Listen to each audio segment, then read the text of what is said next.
Thank you. So, why Springfield? I get asked that a lot, and I choose to live here because Springfield is a place that I can enjoy the life I want. I love the outdoors.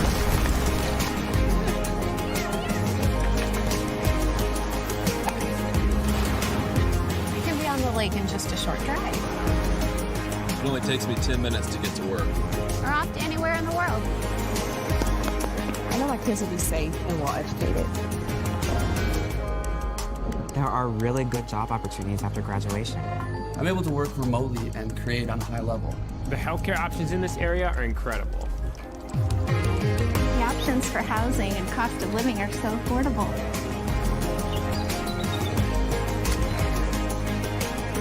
We have room to create. I love to experience the excitement of sports.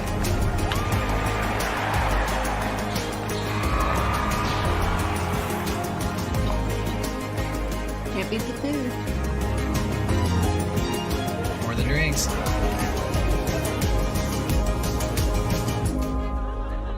Why Springfield? Because all the pieces you need to create your own story are here. The only thing missing is you.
How do you become the person you're really meant to be? How do you reach beyond what you thought was possible? The answer isn't about the destination. It's in the journey. It starts when you become part of something bigger, when you join a community that works together to lift each other up, a place where you form lifelong relationships and encounter life-changing experiences. It all starts when you go beyond. At Drury University, we take a personalized approach in combining hands-on learning, meaningful mentorship, and real-world results to make sure you have every opportunity to succeed in both your life and career. Maybe it's fusing your passion for research with your devotion to caring for others, or turning your love of learning into a lifetime of teaching. Maybe it's realizing a busy life doesn't mean you have to give up on your lifelong dreams, or using music to do something more than just entertain, or combining your entrepreneurial spirit with your affection for the arts. The path you take is up to you, but you won't be alone. Along the way, you'll receive mentorship from faculty who take the time to understand you, whether it's staying after class to look over an assignment or just hanging out during office hours. Your journey starts here, but the Drury experience goes beyond the boundaries of the classroom and around the world. So get outside your comfort zone, join a club, play a sport, get loud, take center stage. Ask to have class outside just because you can. Fuse your brightest ideas with your best memories. And if you get knocked down, get back up. We'll be here for you. This is your journey. This is where you belong. Look around. This is where you become who you're meant to be.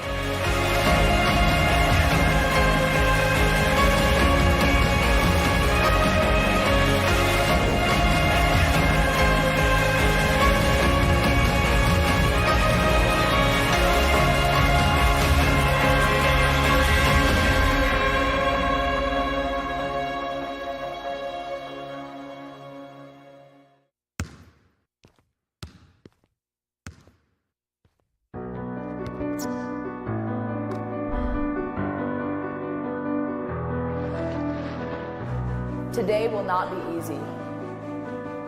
But you did not choose the easy path. Easy is not who we are. We are Drury! You will be tested every minute that you are out there. And you will be better for it. We are Drury! There's no time for fear in this room. When I look in your eyes, I see focus. I see intensity. I see an unrelenting desire to be unstoppable. You have been waiting for this moment, and your moment is here. Who are we? We are Drury! Who are we? We are Drury! Who are we? We are!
And live from Jordan Valley Ice Park, Stan Melton Ice Arena, it is game 2 between the Drury Panthers and the SIUE Cougars. Hello everybody, Steve Casson along with Scott Lutzke on graphics and producing the program, and Amari Johnson doing camera work for you here today. Yesterday, it was a victory for the Drury Panthers. They win by a count of 3-2. And Drury improves to 5-2 on the season. Hunter Finley gets a goal in the second. Louis Fournier also in the second. SIUE, they get a goal in the second. Simon Maxfield with his third.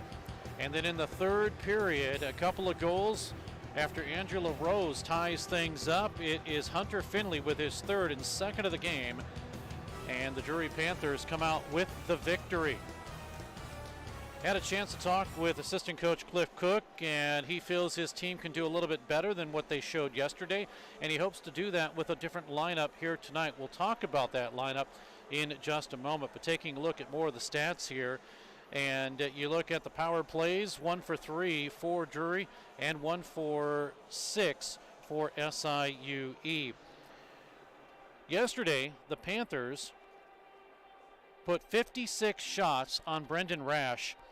And I'll tell you right now, that is not his season high or his career high.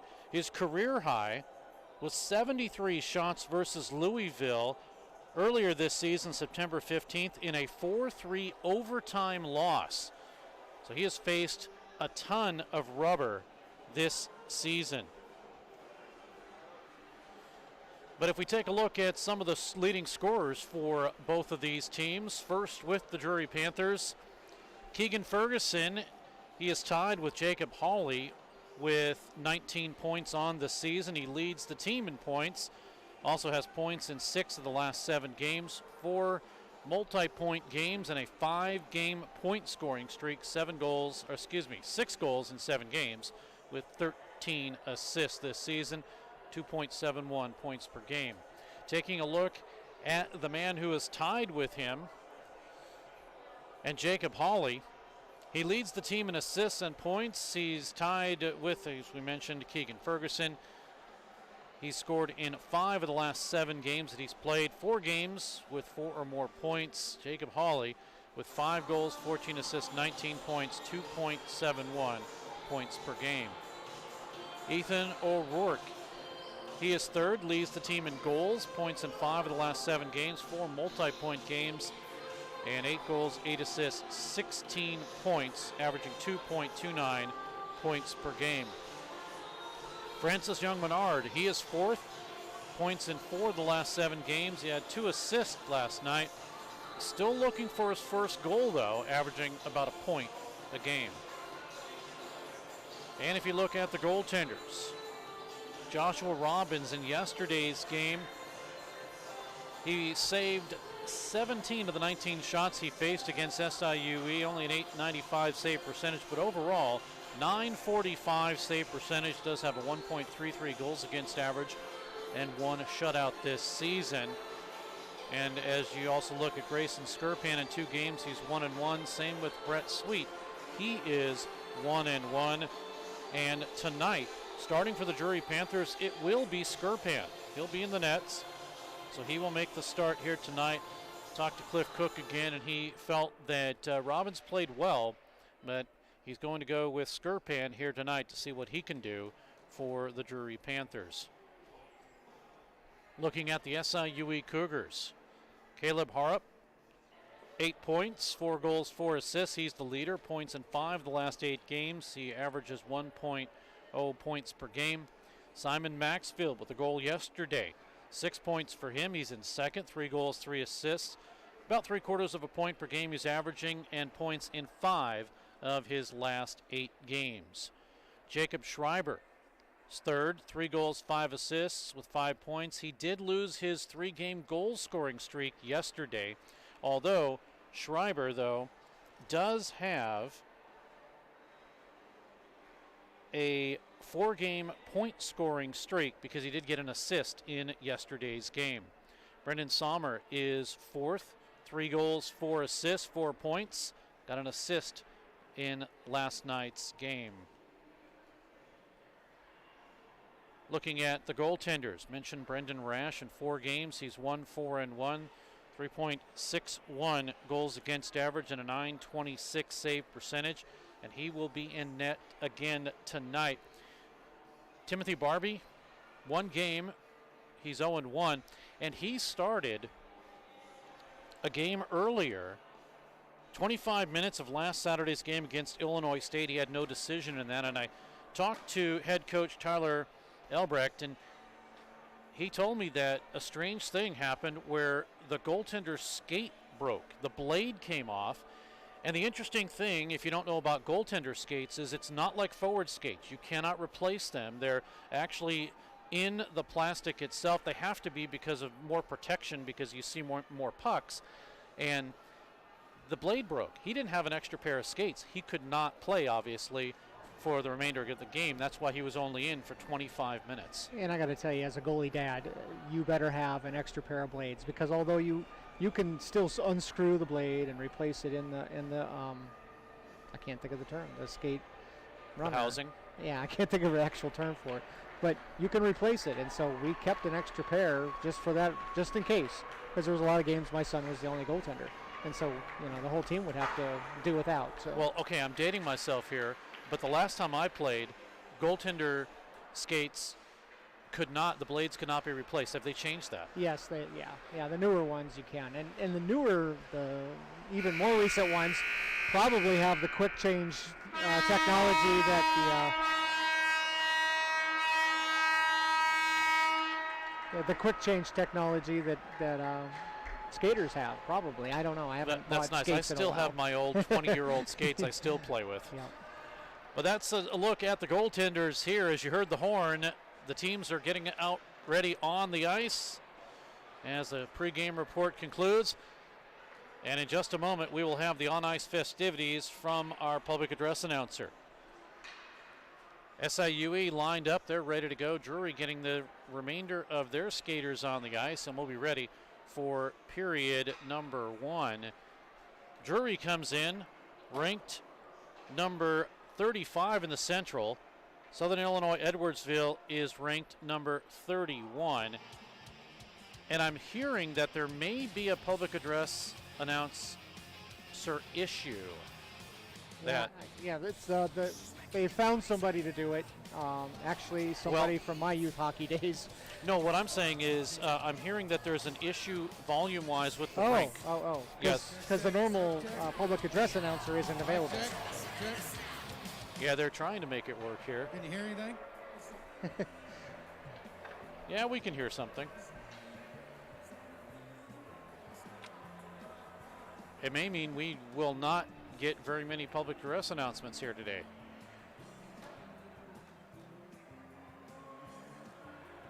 But that's the issue. I just got a text from Cliff Cook, assistant coach, saying that there's something. Apparently the mic is out too. They're going to continue to work on it, is what I'm hearing from Cliff Cook.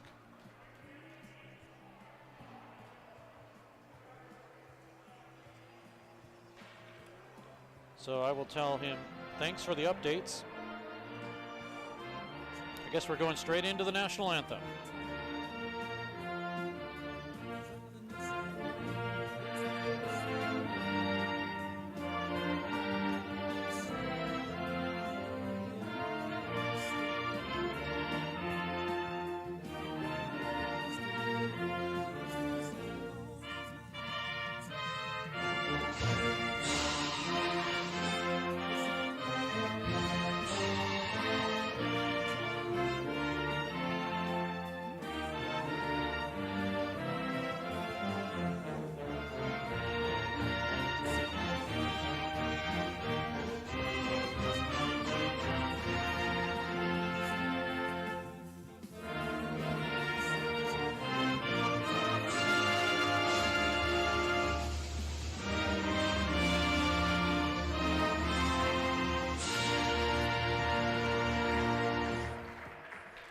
Well, we're able to hear that much at least, but there is definitely an issue with the public address announcer and the, well, not him, but just the system. You were mentioning about the public address announcer, Scott. Yes, it's not the normal public address announcer. He was not available tonight. That's Dayton Lovin. I believe they have, gosh, I can't remember his first name. It's Clark is his last name. God, it's all right. It's going to drive me crazy all night tonight. Not Clark Kent, is it? No, last name's Clark. Yeah, there we go. Well, we're about ready to get started. David Hill and Mark Marzola are the referees, and Garrett Limpert is the linesman. So here we go, period number 1. The Panthers skate from the left to the right, and the Cougars from the right to the left. It's quickly shoveled in on a backhander by Cody Larenko, back down into the SIUE zone. Kicked up to center ice now as Elijah DeFawcett has possession. DeFawcett 4 assists, looking for his first goal this season. Sent all the way down quickly into the Drury zone. The Panthers with it at the half boards. Sent back again for Simon Maxfield, looking for a centering pass, and it's moved into the near side. Just underway here in the first period, and the Cougars back of their own zone. Taken by Kunal, flipped up off of his stick and sent back down with 19:23 to go in the period. Here come the Cougars. They have possession. Left side, a drive in by Riley O'Connor is steered into the corner. Now taken out, Patrick Labutis will have possession. Hawley with a backhander. Goes as far as the stick of Blake Smith of the Cougars. He rims it all the way around and gets it out to center ice. And it'll be Hawley once again. It's the line of Ferguson, Hawley, and Teasdale tonight. And then Labutus, Fournier, and O'Connor, of course, switching things up just a little bit from the top line. Puck tipped into the corner and back out where it will be Drew LaRose. Got a goal in yesterday's game to tie things up 2-2. Near side with 18:37 to go. Puck on the Panther line, a delayed offside. It'll be taken by Drury once again. One shot officially for the Panthers. Now across the line, Matthew Tisdale, he shoots in and a save by Roush. He will hold on. No score here in the first period.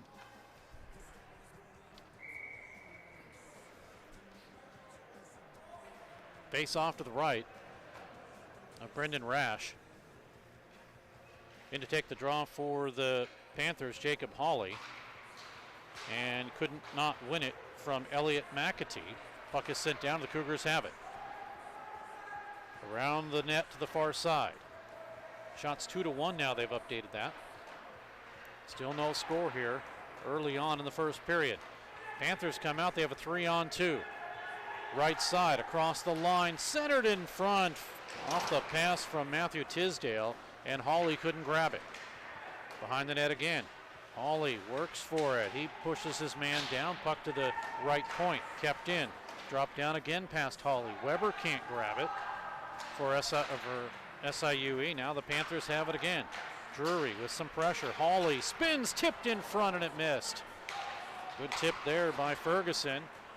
Over to the near side and around and out to center ice. And the Panthers will set it up again. They actually want to go for a line change, so they'll do that.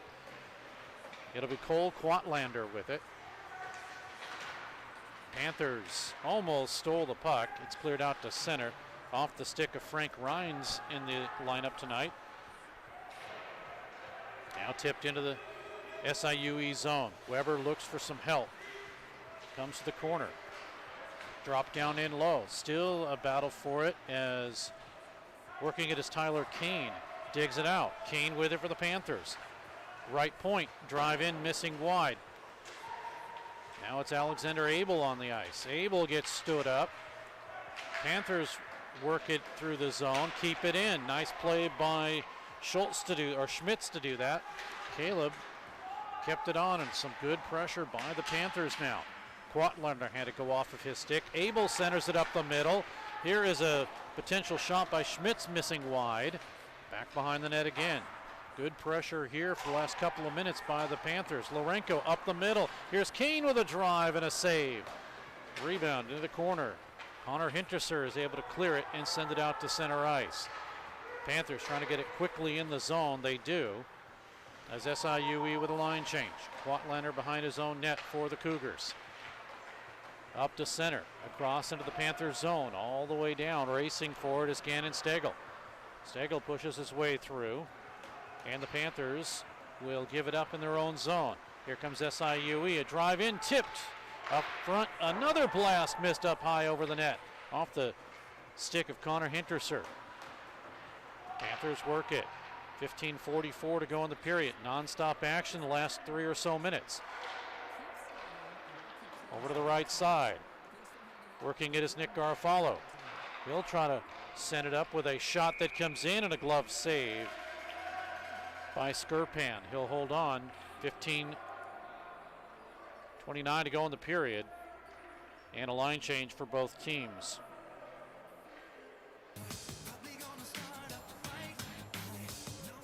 Well, we know the music works. We may not get much public address announcement here. 3-2 are the shots. 0-0 in this hockey game. Panthers have possession. They'll drive it in, spin it around to the near side boards. Tipped off of the stick of Hunter Finley, who got 2 goals in yesterday's game. Puck out to center. Across the line, worked in now by Ethan McAtee. Or make that Elliot McAtee out of St. Jacob, Illinois. We're going to get a penalty. It's a delayed call. This goes against the Panthers, or is it delayed offside? No, it's got to be a penalty. Yeah, they would have called it already. Against the Cougars, because the Panthers have the puck. Yeah, Panthers, exactly. That's what I said. Skirpan's slow to get off. I guess he didn't realize it was a Well, penalty. that's a smart thing to do because you don't know if it's a delayed offside. You don't know what it is. Especially with the puck in your zone like that. Absolutely. I've seen a couple NHLers do that, and they shouldn't have done it. Here comes across the line, and a drive by Francis Young-Menard, steered aside by Rash. Now we get a whistle for the stoppage as it's touched up. It's going to be an elbowing call, and the first penalty of the game will be assessed to SIUE, and Drury will go on the power play. It'll be their first, obviously, first penalty.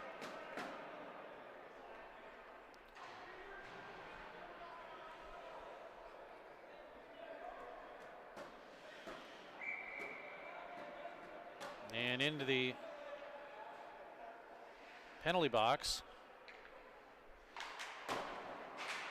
goes McAtee. So the Panthers have the power play. We'll see what they can do. Young-Menard up high. Back from Finley. Now Finley again. He waits, tipped right through, and it's cleared as Ferguson pinched in a little too much. Young-Menard back of his own zone. He's going to come all the way back to set things up. Use the net as a screen, and here come the Panthers. Across the SIUE line. Setting it up again is Ferguson. Up high, Young-Menard, drive in, missed wide. Rebound, Tisdale gets it with a little bit too much authority, and he inadvertently clears it himself. 1:10 to go. Still no score. Panthers across the line, into the zone. Fournier tipped in front and just missed was Lourenco. Up high again. Over to the right side from O'Connor to Fournier. Drop down in low. They get it around to Lourenco. He's checked there by Kunal. Up top, Fournier again. Nice move. Right circle, he shoots. It's missed. O'Connor to pick up the rebound. Up high. Power play has 30. No score here in the first. Here's Francis Young-Menard. It's blocked. Chasing is Maxfield, but Young-Menard gets possession. Panthers have it again. Back of their own zone to set it up with 16. All the way down. This is going to be an icing call, and it is. So the Panthers, who wanted a change, get called for an icing.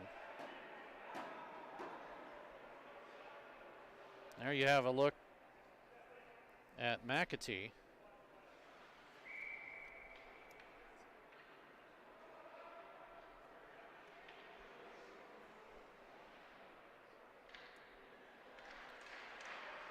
.38 to go in the period.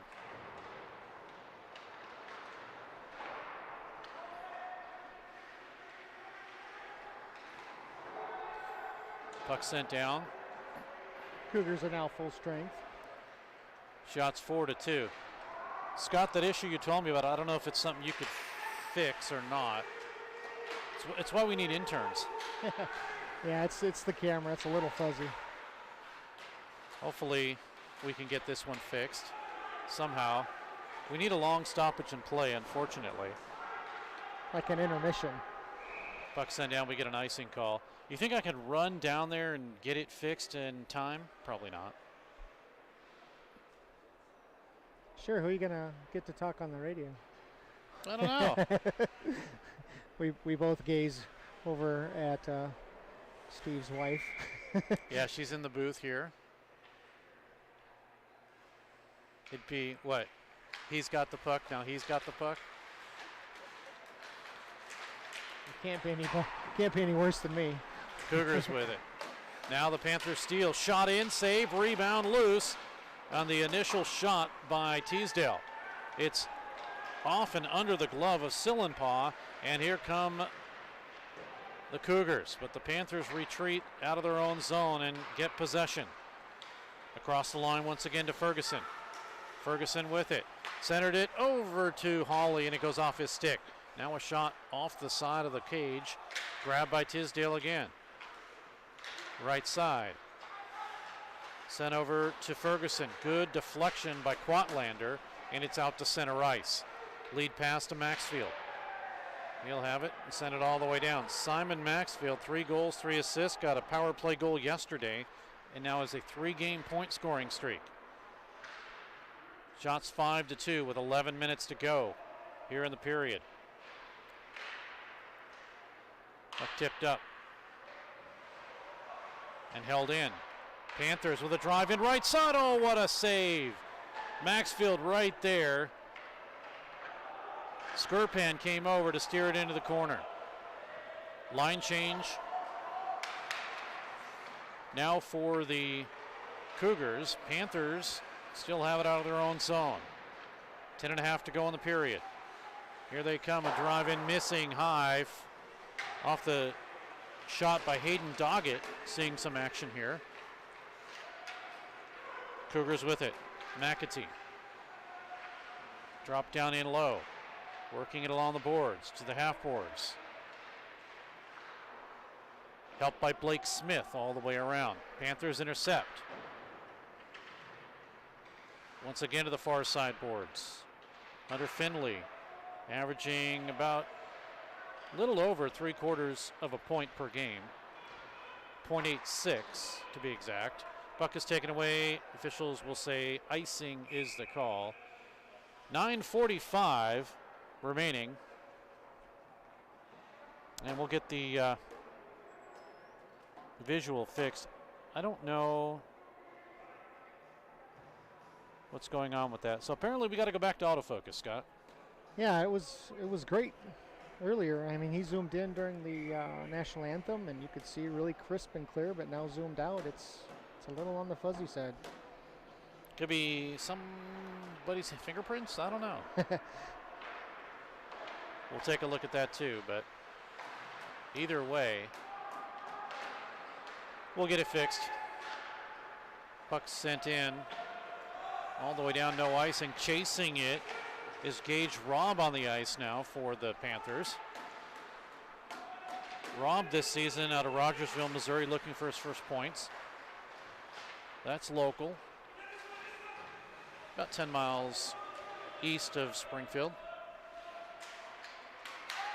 Now behind the net, Behan. That's Brody Behan out of Cape Girardeau, Missouri. Panthers with a line change. They bring it across the line. It's helped by Gannon Stegel. Now with 8:53 to go in the period. Stegel digs it out, comes to the right point, shuttled in, and a save by Rash on the shot from the right point by Caleb Schmitz, and he'll hold on, Will Rash. 8:47 to go in the period. 6-3 are the shots.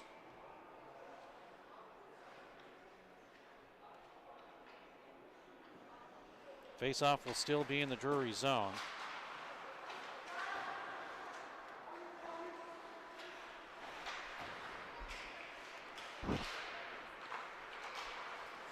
Panthers with a backhander to get it out of the zone.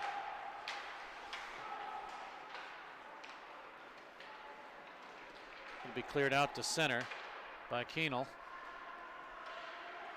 8:20 to go in the period. Still no score. Panthers across the line. Coming in is Abel with a drive, and it's blocked in front by Hinterser. Connor pushes another Panther. That's their assistant captain and Kane. Panthers have it again, and a drive comes in and a pad saved by Rash. And it's out to center across the Panther line to Fawcett. He has some room with a backhander in, and he missed. Much different game tonight. Yeah, completely different game, but still, Panthers find themselves with not much opportunity.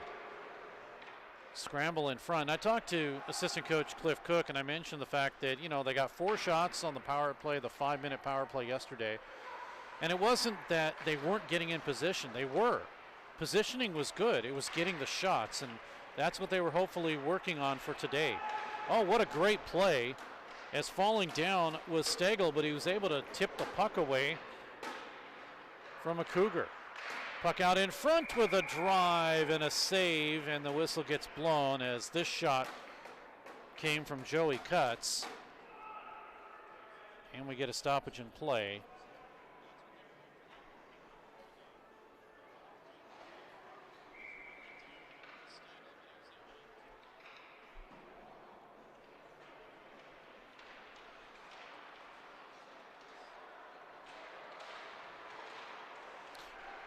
Play is underway. Face off in the Panthers zone. It's taken away and cleared and sent down. Drew LaRose flipped it up into the netting. 6:54 to go in the period. No score. Coming up, first period intermission. Matthew Tisdale will be our intermission guest, and then Riley O'Connor. We'll talk to him in the second period.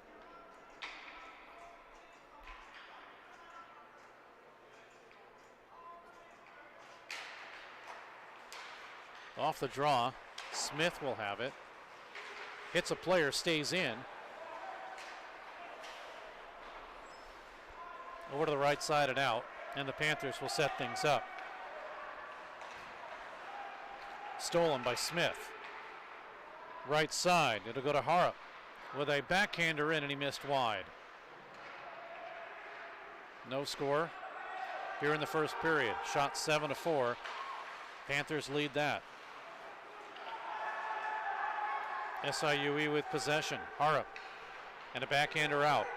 Across the Panther line, 3-on-2. A drive comes in. Good block in front. The rebound is steered into the corner. It definitely looked like it was offsides to me. Yeah, Sillenpaw made a block that probably wouldn't have counted statistically. The interesting thing, I was telling my wife about this yesterday. The interesting thing is, so in the St. Louis game the other night, there was a goal that was scored. You probably watched the game. It was you didn't watch the Blues Minnesota game? No? Blues Minnesota. Or Blues and no. If it was Blues Minnesota, I would have watched it. You would have watched it.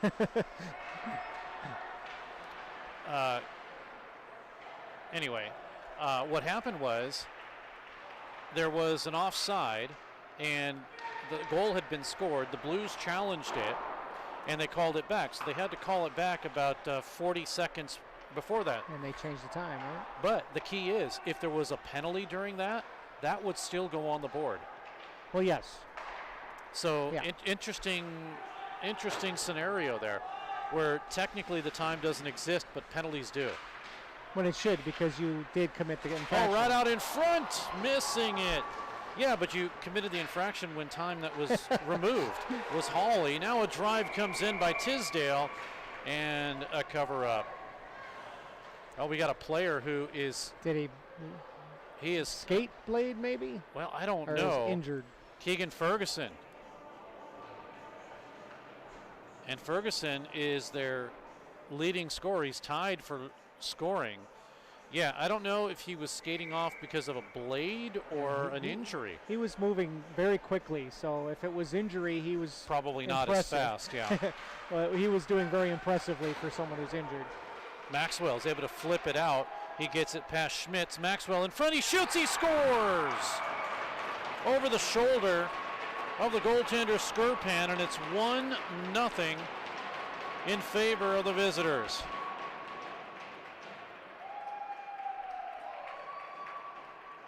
Maxwell will get his 4th goal of the season.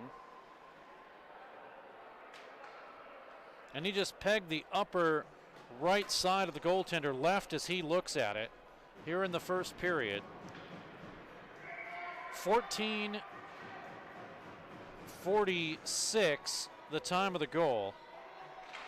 And we'll see if we have any public address announcements on this.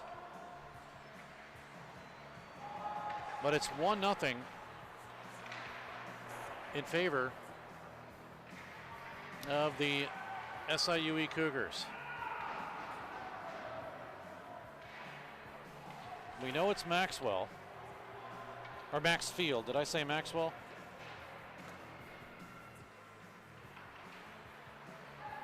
So Simon Maxfield will get the goal, his 4th of the season.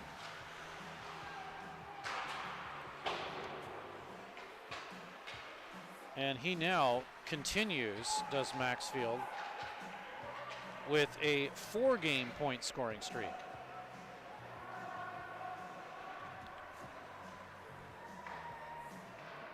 This is now the second time the visiting team has scored the goal first, as Drury at one point had scored first goals of the game in all 4 of their games. They scored yesterday, of course, because Hunter Finley got the first one. Now here come the Panthers again. They trail 1-0. Fournier gets a shot off. It's blocked, comes right out in front, and Rash will hold on. 3:47 to go in the period, and a 1-0 lead. Maxfield will get the goal.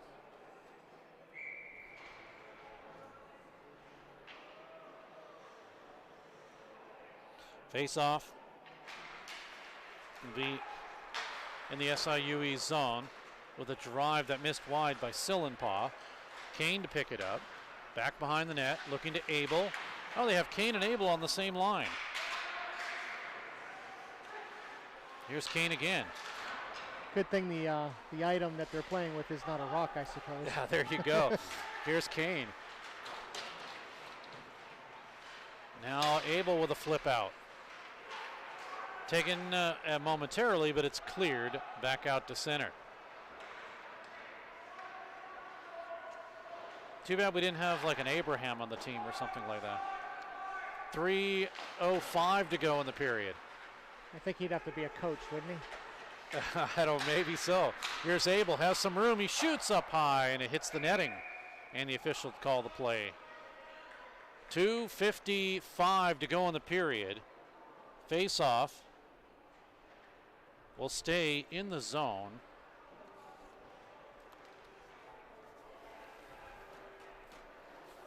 It'll be to the right of the goaltender, Rash.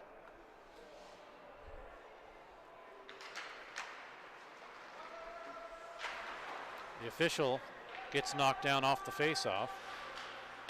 Puck taken by Hawley. He steals it for the Panthers. Hawley again with a good block in front, this time by Garofalo. Shot comes in and Tisdale gets it, but Garofalo was able to stay down and block it. It goes out of play, so we'll have a face-off with 2:37 to go in the period. It'll stay inside the zone.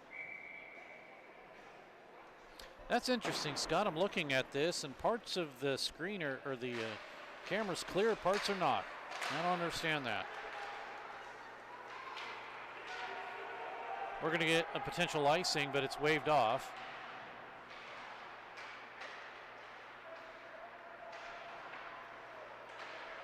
Shot comes in, steered into the corner.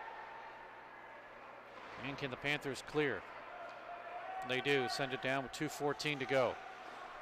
1-0 Maxfield at 14:46. Tisdale in close. He puts a hit on Maxfield to the corner now. Chipped away by Sommer. Now a blast in. Oh, unfortunately it hit Maxwell. He is not able to clear it. He's hurting. Hawley will kick it down. Quatlander with the work for it and held in. Good play by Stegel. Panthers have it. Pass too far for Tisdale. Chipped away. Grabbed by Schreiber. Out to center. Maxfield still on the ice after getting hit with the puck. Behind the net with 1:25 to go. Flipped over to Labutis. And here come the Panthers. Across the line, they have a 2-on-4 as players are late changing. Now left side, a drive in, pad, save as that one came from Stegel. Panthers with some pressure. Smith is able to clear it, but he cleared it into the netting, so the faceoff will stay in the Cougars' end of the ice.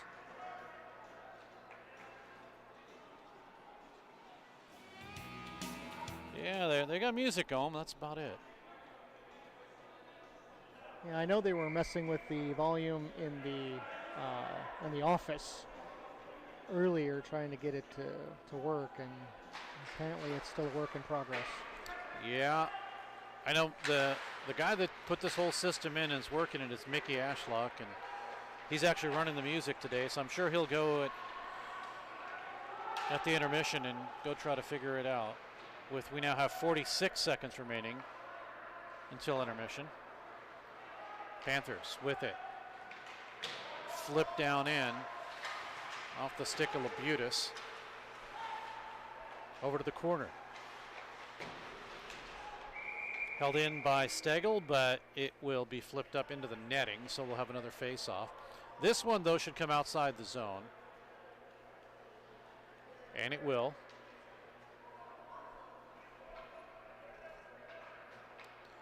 Line change for the Panthers. In to take the draw, Tyler Kane for Drury. And he does win it from DeFawcett of SIUE, but the Panthers make that the Cougars had possession momentarily.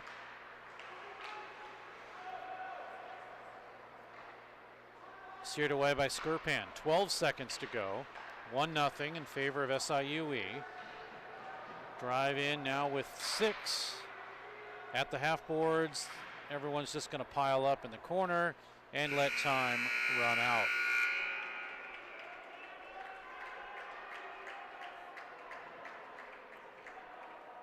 Shots on goal in the period.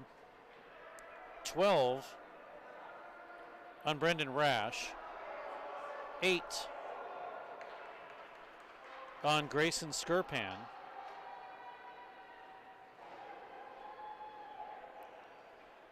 But we still have a 1-0 game. Maxfield, his 4th at 14:46, that is, for SIUE. 1-0 in favor of the Cougars. Yesterday's game was a 3-2 affair, and of course, it was Drury that came out on top.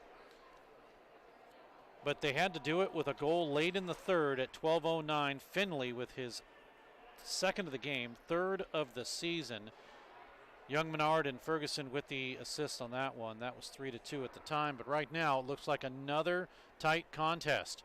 1-0 in favor of Southern Illinois Edwardsville. Don't let that 1-6-1 record fool you as they face 5-2 Drury Panthers. We'll take a break, and when we come back, Matthew Tisdale will be our guest.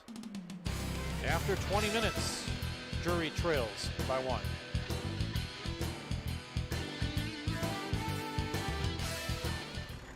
Hey, Missouri! Barrel Bob here. I'm MoDOT's Work Zone spokesbarrel. I see a lot of distracted drivers in work zones not paying attention to the road. Distracted driving is the #1 cause of crashes. The average text takes 5 seconds to read. At 55 miles per hour, you could travel the length of a football field blindfolded. Don't take the chance. I want you and my friends working on the roads to get home safely. Please buckle up and put your phone down. A message from the Missouri Department of Transportation. Pearson Kelly Office Products presents Great Moments in Office Technology. When Julie gets bored at work, she writes funny captions to pictures of animals she found online. Then she realized she could send all of her pictures in one gigantic message to her coworkers. At that moment, Julie created Junk Email. Now, employees can enjoy their days watching auto-tuned sneezing pandas. There are plenty of ways to waste your company's money. Your copier shouldn't be one of them. Pearson Kelly Office Products. Business made simple.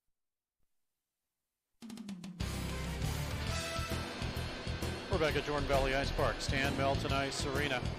Joining us is Matthew Teasdale of the Drury Panthers, the freshman out of Courtenay, British Columbia. You have 3 goals on the season. 2 of those are shorties. Yeah. So are you that kind of guy that just got lucky with that, or do you kind of hang out? You're a cherry picker. No, I wouldn't say that. I guess I just got lucky. I got a lucky chip at the right time, and there you go. Won the race to the net. I wasn't accusing you of being one. I was just saying that, it's always nice when, I've heard where guys are going to the bench and they're getting ready to go off, and all of a sudden the puck's on their stick, and there they go. So I mean, I'll take it. Things like that, yeah. So what made you decide the Drury Panthers? Well, I didn't know what I wanted to do after my last year of juniors last season, and then Jeremy called me and gave me a good offer, so I decided why not. Might as well try something new. Coach seems to be very persuasive when it comes to getting players to come to his team. What appealed to you? One of my buddies that I used to play for, my biggest factor, He was my teammate back in the day, came and played in Missouri. So he was really good, like, helping me come here. He sold me on it pretty good. And then Jeremy just, I don't know, made it sound like a pretty good place to come and a nice city. If you hadn't got that call, what do you think you'd be doing right now? Oh boy, what day is it? Probably at the bar with my friends or something. I don't know. Or working somewhere. So it saved your life, is what you're saying? Maybe. No, I'm kidding, but might have kept me out of trouble for a little longer. Absolutely. But seriously, you think that's what you'd be doing, or would you be in school or anything like that? Or? No, I'd probably just be working somewhere. I don't know where, but we're doing something like that. Trying to get my life together. But now you kind of have that ability to do that, and you've got 4 years to think about it. Yeah. So what do you want to be when you grow up? That's a great question. I have no idea. So far I'm just taking kind of random classes just to see what I might be interested in, but still searching. Yeah, I think you've got, well, technically you have 2 years to declare what you want to do, but at that point, maybe you don't want to just take a bunch of randoms and then you have to catch up because those 2 years you didn't get the prereqs in. So yeah, I'll find something that I like or find interest in, but so far I'm just going with the motions. There you go. Matthew Tisdale is joining us of the Drury Panthers. So if you take away the points that the leaders have, which of course is Jacob Hawley, Keegan Ferguson, and Ethan O'Rourke, you know, your 3 goals tied with Patrick Labutis. Do you feel like you're one of those guys that, other than your top line, you know, just throw them out because those guys are doing what they're doing. But do you feel like you're that kind of go-to guy, the next generation of that? I wouldn't say I'm the go-to guy, but I think I can handle my own. I think I could go out in any situation in the game and not screw up too bad. I think I'd be reliable in any position. But I don't know. I wouldn't say I'm the only one. There's a bunch of us out there that can do that. Absolutely, and that's kind of what the whole team mentality is all about. Is anybody at any given time can get out there and do what they need to do. Yeah. And this obviously is a team that right now is kind of on that wave a little bit. You know, you win 4 in a row, you lose 2. What's the mentality you think of everybody coming in now with these games being 4 and 2? I think we definitely want to get back in the win column. We were having a lot more fun. It was a better energy in the room, I think, when we were winning. But yeah, so hopefully we can get back in the win column and make our stats look a little better. Has hockey always been your favorite sport? Yeah. I started playing when I was 4 or 5, and I've been doing it ever since. Canada is obviously a big hotbed for hockey. Yep. When you were playing, did you have to go on those long road trips like everyone had to, or did you have teams pretty close to you? No, because where I'm from, it's like a little island, and our league was just based on that island, so our furthest trip was about 3.5 hours. So I never had any of the long weekend overnighter trips. That's got to be nice. It was nice. You get to come home every night, which was convenient. That is very convenient because I know, well, even here, some of these trips, when you're coming home after a game at night, it's 6 hours, 7 hours sometimes. That's got to be tough. It's weird. It's definitely weird, like changing your hours or leaving. The other game night, or wherever we played, we left at 5 in the morning. It was definitely weird, or getting home at 8 in the morning. A bit of change of pace, but it was cool. It was a good experience. Matthew Tisdale is joining us of the Drury Panthers. Which is different? Hockey in Canada, hockey in the United States? Or let me ask, I don't want to say which is different. What's the difference? There has to be obviously a difference.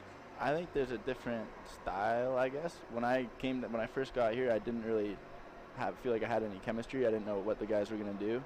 So I think it's just a different style. Like the coaches have different plays and whatnot, but overall it's the same game. You can adjust pretty quickly. Sure.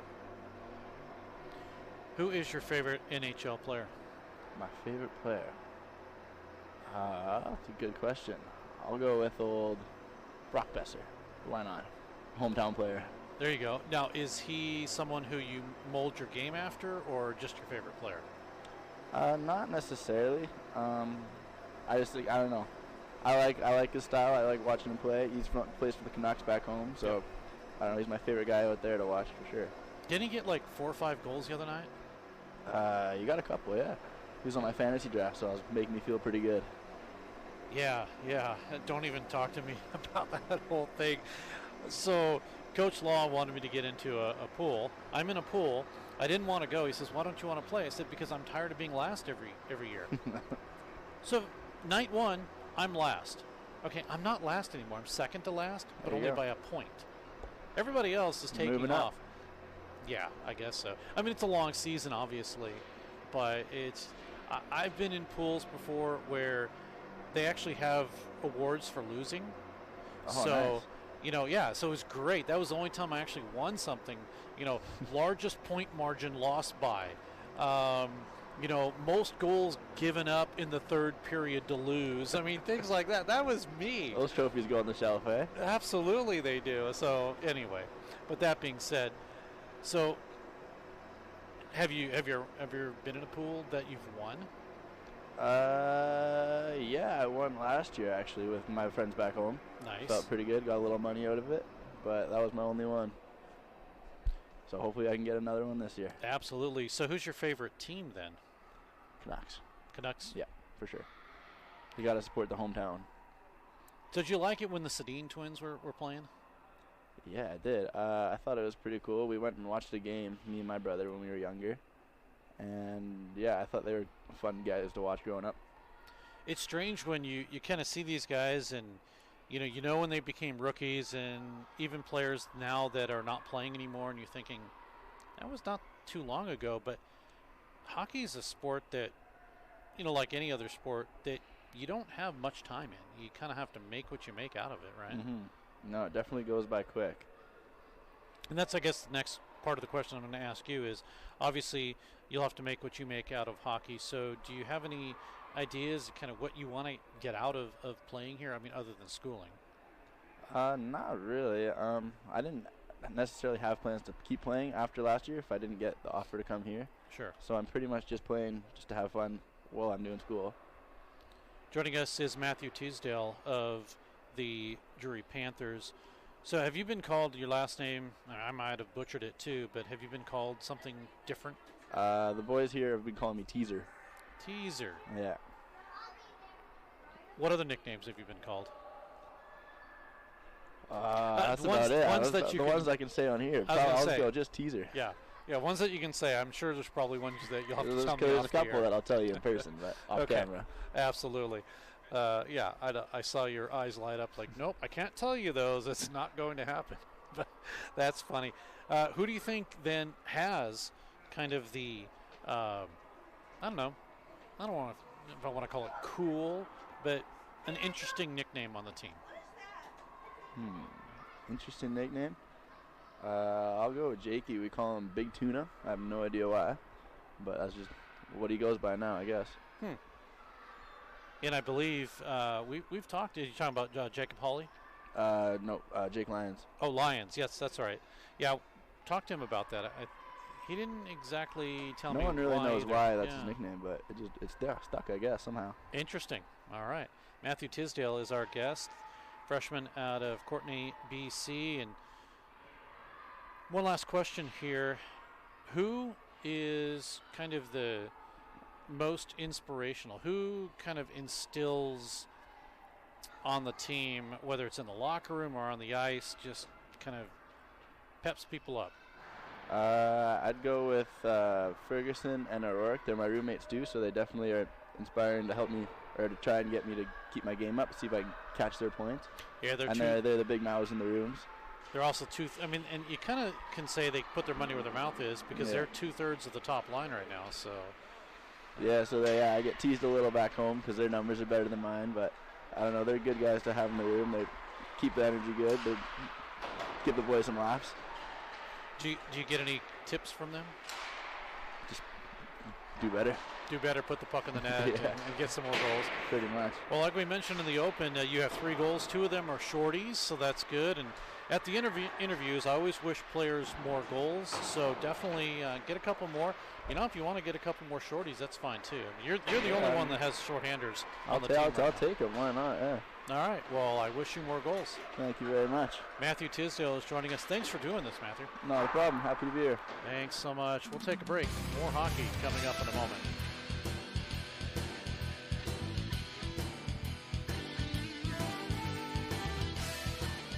Pearson Kelly Office Products presents Great Moments in Office Technology. When Julie gets bored at work, she writes funny captions to pictures of animals she found online. Then she realized she could send all of her pictures in one gigantic message to her coworkers. At that moment, Julie created junk email. Now, employees can enjoy their days watching auto-tuned sneezing pandas. There are plenty of ways to waste your company's money. Your copier shouldn't be one of them. Pearson Kelly Office Products. Business made simple. Tri-Lakes Marine has upped its game. Not only is Tri-Lakes Marine the largest Yamaha outboard dealer in the state with G3 aluminum fishing boats and a full lineup of Suncatcher pontoon boats, Tri-Lakes is now the area's newest and largest Bennington dealer. Bennington pontoons are the pinnacle of luxury pontoon boats, and Tri-Lakes Marine has several models in stock. If you're ready to up your game on the lake, stop by Tri-Lakes Marine today on your way to Table Rock, just 15 minutes south of Nixa on Highway 160, your full-service boat and motor dealer. This is Barrel Bob, MoDOT's Work Zone spokesbarrel. You'll be seeing more of me as the weather warms up. Crews will be working on our roads. That means lanes will be closed for construction and maintenance work on our highways. As you approach a work zone, please don't drive distracted. You need to pay attention. I want you and my friends working on the roads to all get home safely. Remember, buckle up and put down your phone. A message from the Missouri Department of Transportation.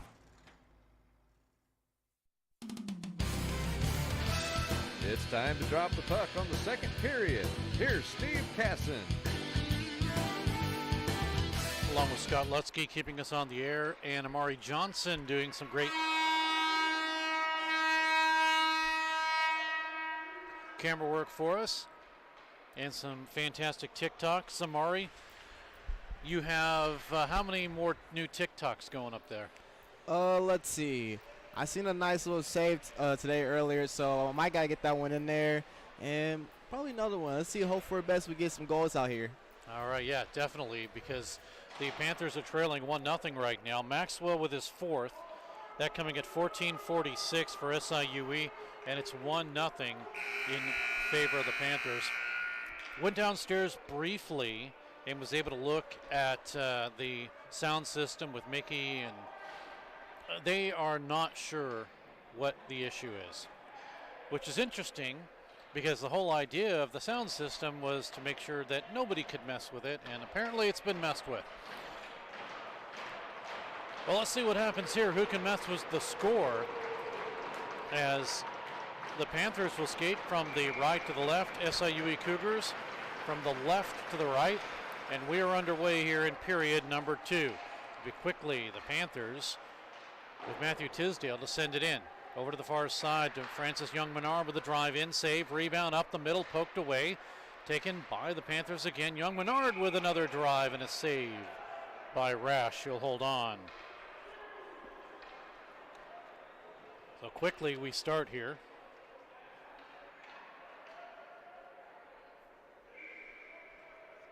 And we get a line change.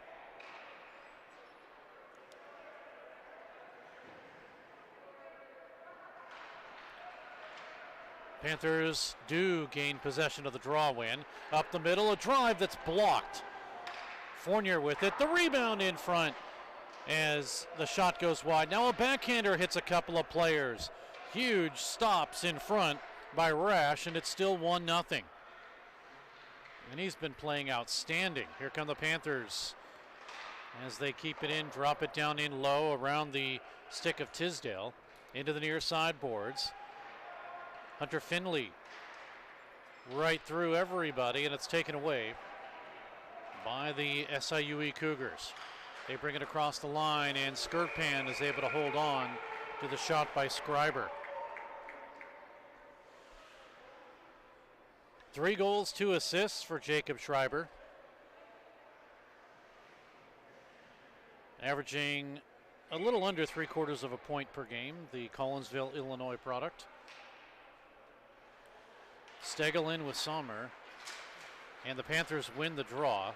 They clear it out of their own zone. past Labutus, who will race to not make it a nullification of the icing. So we'll get that icing. Going to bring it back into the Panthers, into the ice. Don't forget, as far as our next broadcast, that will be coming up in a couple of weeks. We will have Missouri State Division I versus Oklahoma, October 27th and 28th. That'll be our next broadcast right here on Web Sports Radio. Labutus could not keep the puck out. Sillenpaw was able to deflect it away from Skirpan. And now it's moved out to center ice. 18:35 to go in the period. Puck sent in. Somebody lost their stick. And it's out to center ice. Here comes Stegel. The drive in, blocked, deflected away, and cleared back out. Behind the net, working it out in front, score! Caleb Harrop will get the goal. It went behind the net, and it will be a goal for SIUE.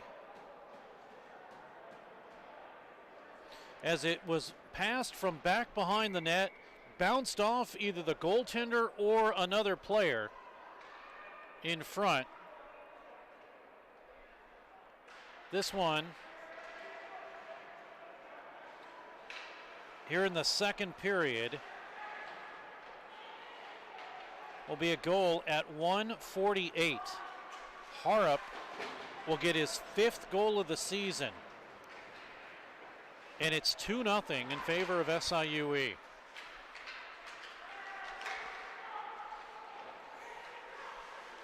Puck centered again. Intercepted.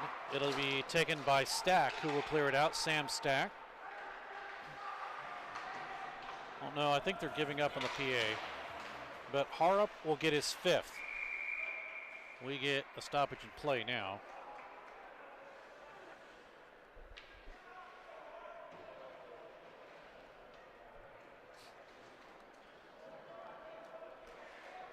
$17:31 to go in the period.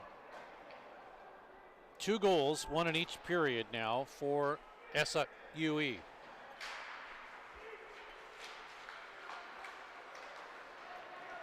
Panthers out of their own zone. Young Menard. Get it to Hawley, who will send it all the way down. This should be an icing. And the officials wave it off. So the Panthers get a benefit of that, and they keep it in. Worst lead in hockey, 2-0. Now in front, a drive, save, rebound, loose, and a secondary save. The man chasing the puck that got that was Hawley. We're going to get a delayed penalty. It's going to go against SIUE. They touch the puck up, and a penalty will be called interference.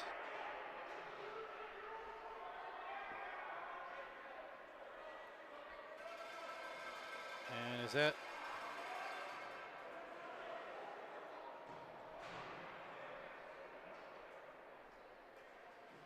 Hinterser, I thought it was. Second penalty. Second power play for the Panthers. And a good chance to cut this lead in half. And their pass is sent all the way down inadvertently. It'll be chased by Finley. Finley up to center. Stolen. And the Panthers having all sorts of trouble getting this established. It's been nothing but pressure by the Cougars. Schreiber's been the one putting on some pressure, and now he's chasing the puck carrier again. Abel will send it over to the far side.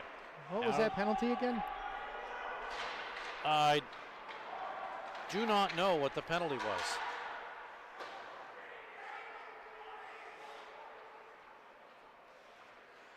I'm going to say roughing. But without benefit of the PA, I did not get an indication from the official what it was. Puck flipped off the boards and down. 1 minute remaining in the power play. Stagel. Cross ice pass, intercepted and cleared. 47 seconds remains. Stagel again to O'Connor on the left side. O'Connor across the line, 37 seconds on the man advantage.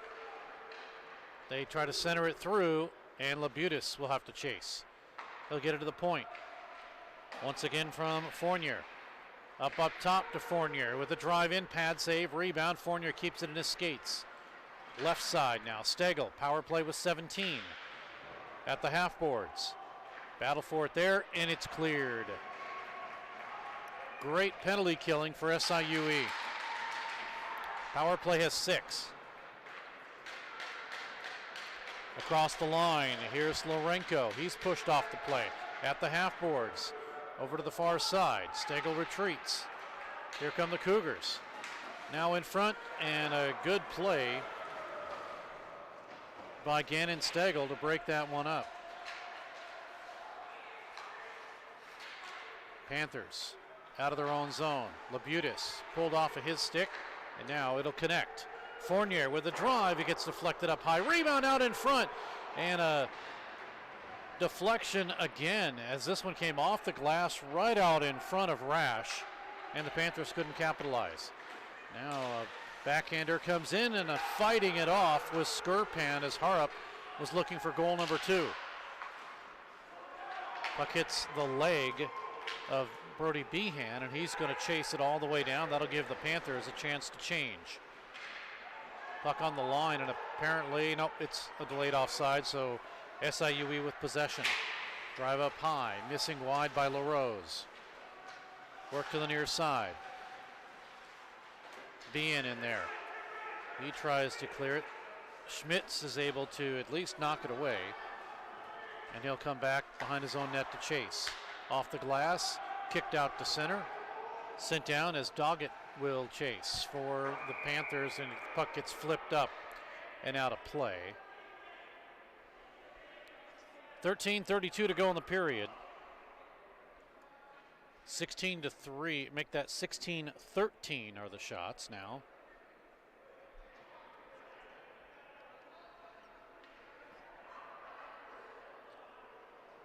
Panthers getting set.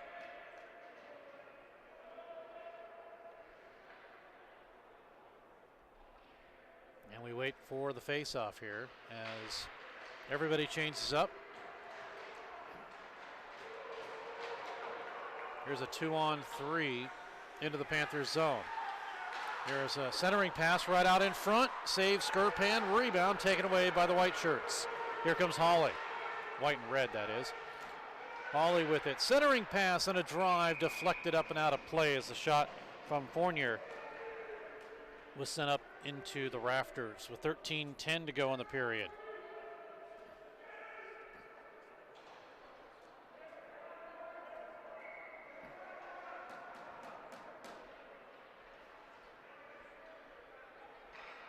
(17-13) of the shots, but the Panthers trail on the scoreboard by a count of 2-0. Back in the first, SIUE at 14:46 Maxfield, and then in the second at 1:48 Harrop. Maxfield got his 4th, Harrop got his 5th. Stack cannot clear. Brought right back in, and Stack says, "Thank you very much to Fawcett. I'll give it to my teammate," and we come the other way. Here is Tisdale looking behind the net. Helped on the boards by Hawley. It is sent right back in as the Panthers clear the zone. Stack apparently upset at something. He's pounding his stick on the ice.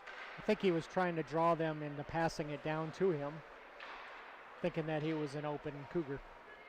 Well, you know, last time I checked, he's not in a black uniform, but I get it. I'm guilty of it. Here's a lead pass. Breaking in alone as Skirpan makes the save on the guy that took a header into the boards, and that was Schreiber.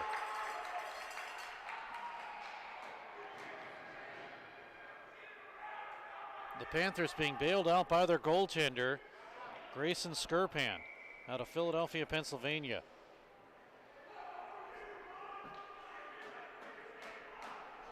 $11:55 to go in the period. Cougars. Somner from an odd angle. Steered aside. Here come the Panthers with O'Connor. Now a backhander by Young Menard comes right out in front. Cougars might have a break. They have a 3-on-2. Across the line into the zone, getting pulled and held as a backhander comes in. Skirpan makes the save, but getting held was Schreiber, and the officials do not call anything. Schreiber wasn't happy. He felt he was held. And the officials say play on, so we do.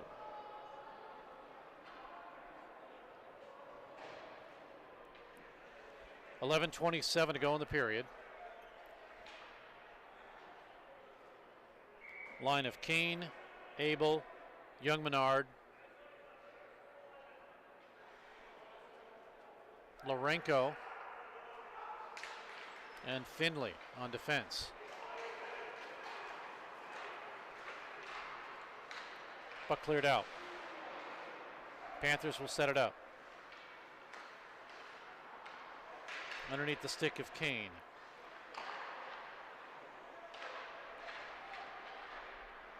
Good play by Lourenco to keep it in, and then a drive will be gobbled up. Held on to by Rash, the senior out of Maryville, Illinois.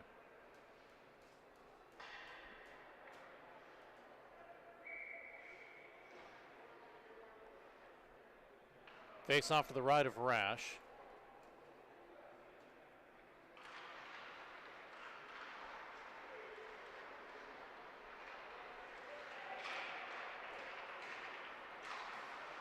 Panthers with Finley to Lourenco. Blast in and a glove save. He's pegging that upper corner. Lourenco, 2 goals, 2 assists for the sophomore out of Winnipeg, Manitoba. First Drury goal happened against Oklahoma State back on September 14th. Now has points in 3 of the last 6 games he's played. Kane shot it wide off the draw. Finley with a shot that ticks wide. Another save as winding up is Lourenco.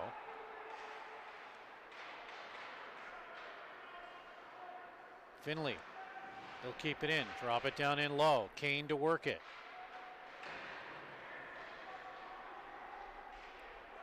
Puck cleared out. And Francis Young Menard, 7 assists this season, still looking for his first point. Right side, Stegel, drive in, follow-up shot, save, rebound loose, and it's in the corner. Panthers getting some scoring opportunities now. Lourenco at the goal line, drops it to the point, taken away, and racing hard for the puck is Schmitz. He'll step in front of McAtee. Reverse to Young Menard, cleared out to center. Delayed offside, SIUE clears. Here come the Panthers. Drury across the Cougar line. Here is a shot in, deflected up and out of place. That was a shot by Louis Fournier that was sent up and out. Two 2-0. Maxfield is 4th, Harrop his 5th. 1 goal each period thus far.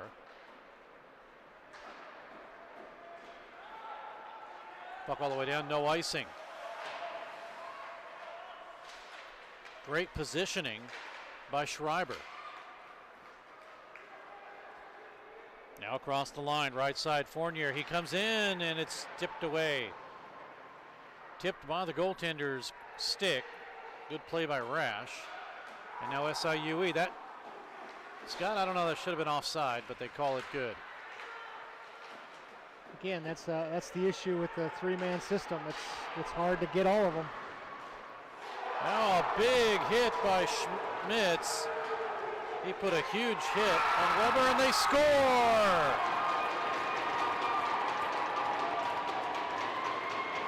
It's 3-0.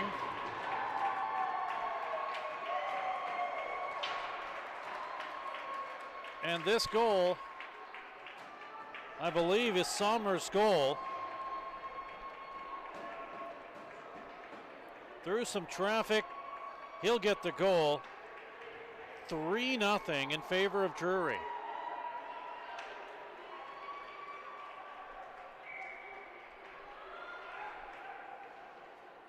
$11:20 the time of the goal here in the second period.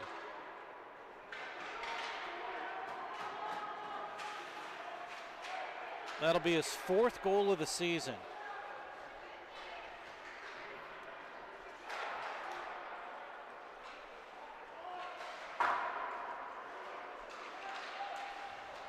But kept in the zone. Flipped out and down. And the Panthers, worst lead in hockey now, are trailing 3-0. 22-18 of the shots. They favor Drury. But goals by Maxfield, Harrop, and Sommer. Now we've got a couple of players pushing and shoving. LaRose is in there. Kruger also.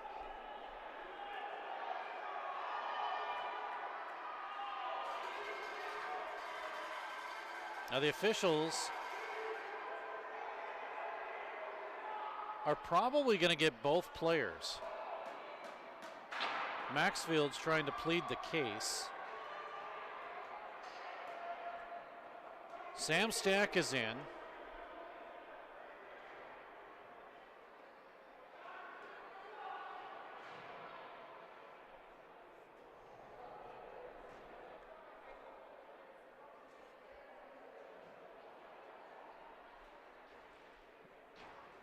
There you take a look at Stack. Scott, I guess when you put the cameras in, you didn't know there were going to be penalty box attendants in your way.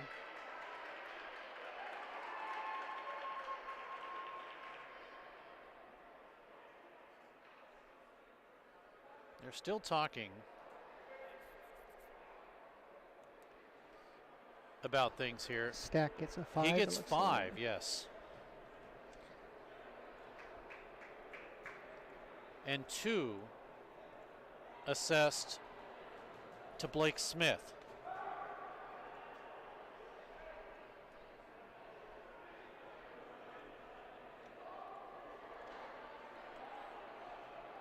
So that means after 2 minutes, it'll be a 3-minute major power play for the Cougars. Are we going to go on a limb and assume that these are both roughings? Well, I don't know. I don't know what the 5-minute would be. I don't know what 5 would be either.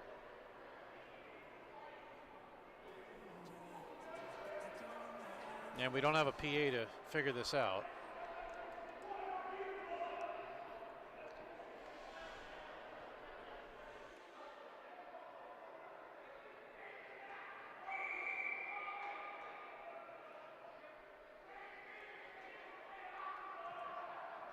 There's a lot of argument going on, and I don't know who is talking about that. Somebody not happy.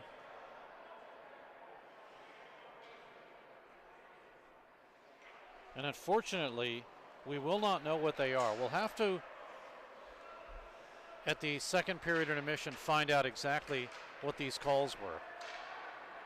And meanwhile, here's Finley 4-on-4. And what a perfect time for the Panthers to get a goal here, 4-on-4.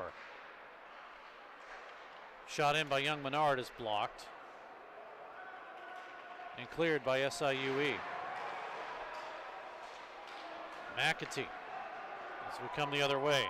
Here's Fournier with a drive in, and it's covered by Rash. He'll hold on with 7:20 to go in the period.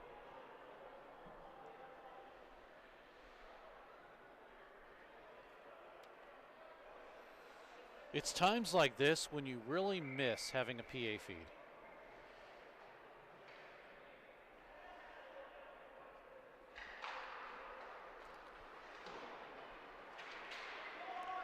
Face off one, sent all the way down. Skirpan will clear it into the corner.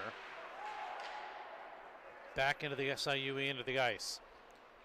In 118, it'll be a 3-minute major power play for the SIUE Cougars, which means they can score as many times as they want and still stay on a power play. Skirpan stops things here. You trying to communicate with the scorers table? I am. We'll see if they answer. They're probably busy writing. They got nothing else to do. Well, score sheet takes precedence, so I can accept that. Unless they're live scoring. Here's a shot in and a blocker saved by Skirpan. Another one from the odd angle by Sommer. And SIUE with all sorts of possession here. Here come the Panthers. Across the line into the SIUE zone, Stegel.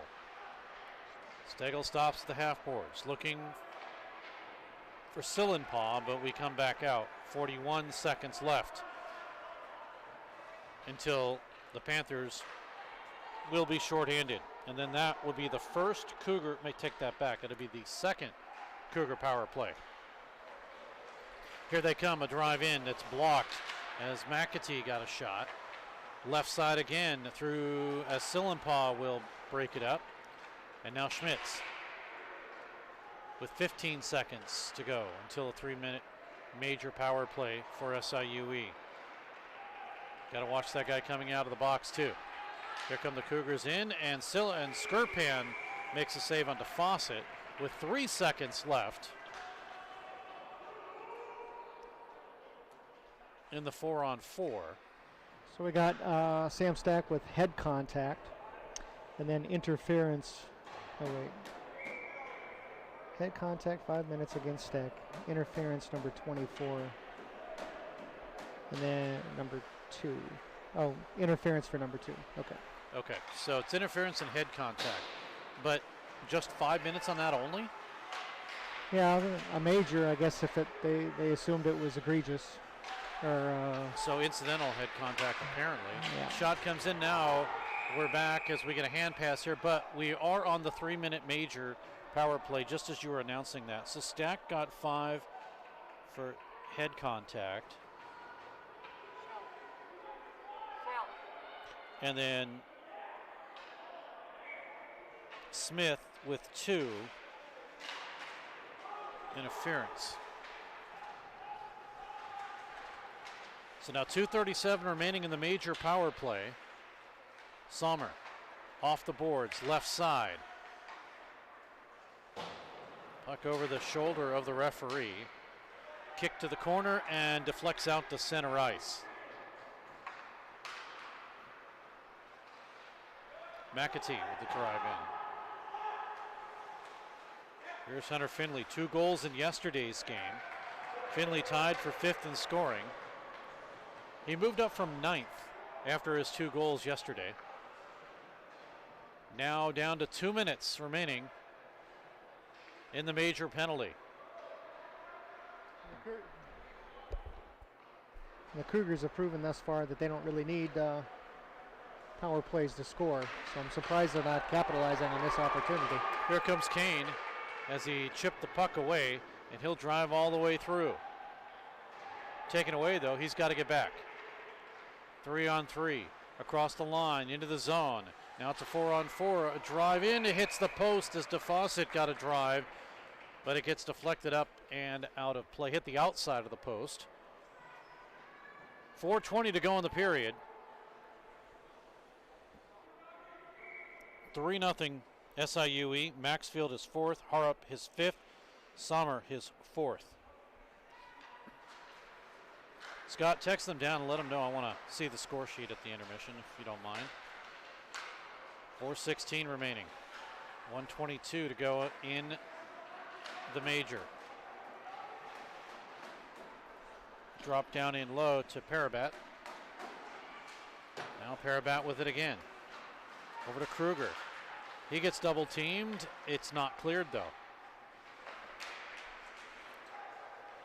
Getting upended is Keenel, and it's out to center ice. Here's a 2-on-1, shorthanded for the Panthers. Sillenpaw with a drive, and he missed wide. 50 seconds to go in the major. Caden Kruger for the Cougars, back of his own zone. 40 seconds remaining in the major. Puck comes in to the point, off the stick of Keenel, and it's out to center ice.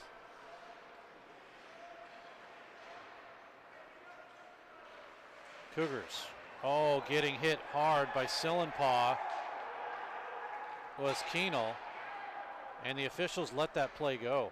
That's one of the first things we teach when we teach checking is if you know you're going to get hit, get on the boards. You don't want to be away from the boards an inch or a foot like he was, because that's what happens. And don't count on the officials to not call it either. Power play has expired. So 3 minutes of the major was not scored for SIUE, and it remains 3-0. Favor the Cougars. Here they come across the line, down in low. 3-0, the worst lead in hockey. If Drury can get a goal here, this will make it a different game. Shot comes in, saves Skurpan on the backhanded attempt by Harp. It's out to center ice. Here's a lead pass. Fournier in front and a save. Best scoring opportunity for Drury as Louis Fournier gets the potential goal possibility there, and it just did not materialize as he broke in from the blue line on, right down the middle into the midsection of Rash.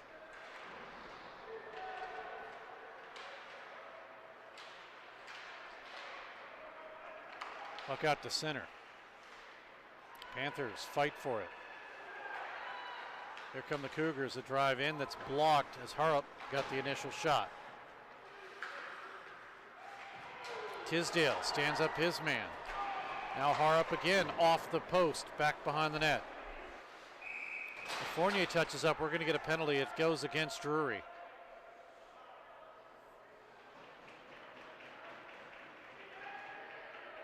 Fournier thought it was him, but it's not. It's Tisdale. 1:49 remaining, barring any further penalties.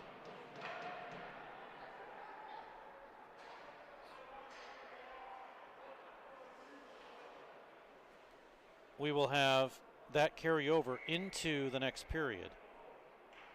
Power play number 3 for the Cougars. O'Connor in to take the draw from Harp, but it's won by the Cougars.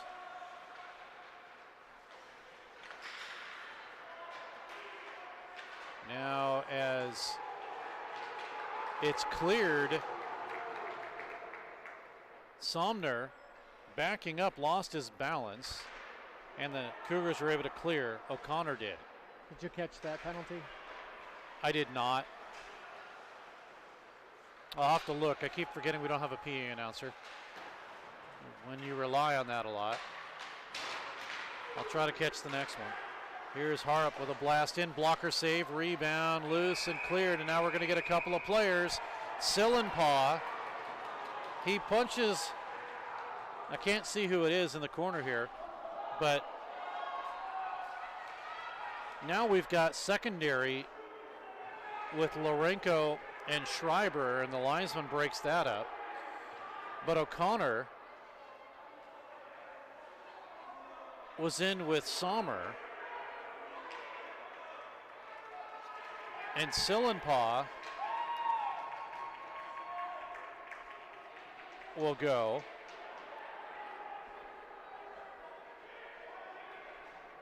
And Sommer will go.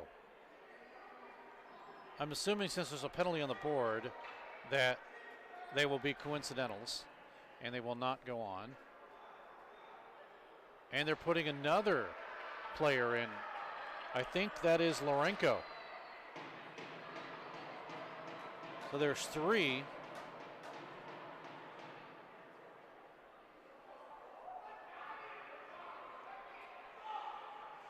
Actually, unfortunately, There we go.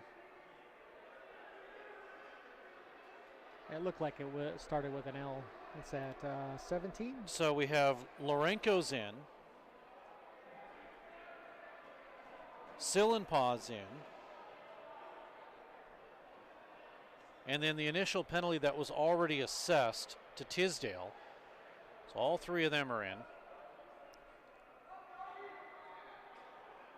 Sommer will get a penalty.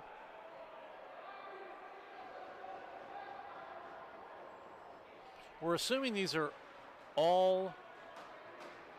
Okay, they just took the penalty off the board. All of them. No. And hopefully the official notices this and says, no, you need to put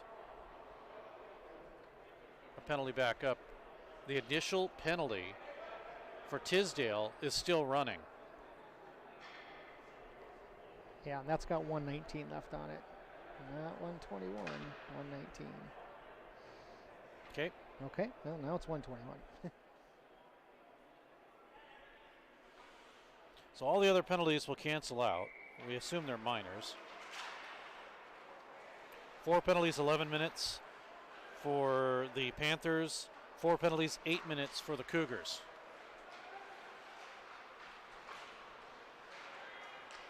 Here's a drive in, gloved, as Harrop gets the shot.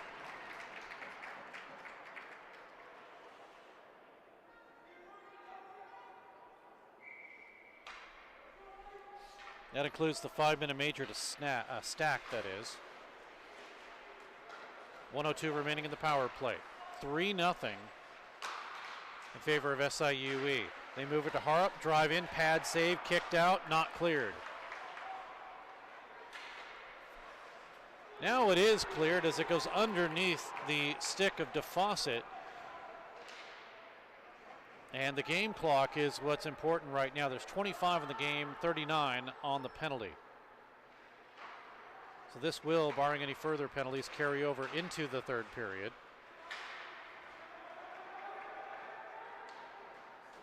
Here's a shot in by Doggett, who gets hit with 10 seconds to go.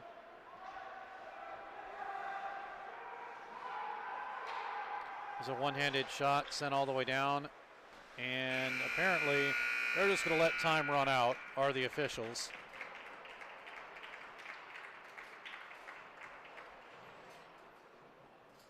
So for the Cougars, they are on their third power play. There's 12 seconds left in the penalty to Tisdale. Panthers are 0 for 2. As all the rest of those penalties were coincidental, they canceled out. It's 3-0. In the first period, 14:46, Maxfield his fourth, and then at 1:48, Harrop his fifth, and at 11:20 in the second, Sommer his fourth. 3-0 as we head into the third period of play. Shots on goal. There were 19 on Rash. 2-period total of 23. And 13 on Grayson Skirpan for a 2-period total of 21. So after 40, it is a 3-0 lead for the visiting SIUE Cougars. We'll take a break, and when we come back, Riley O'Connor will be our guest. 40 minutes in the books, 3-0 SIUE.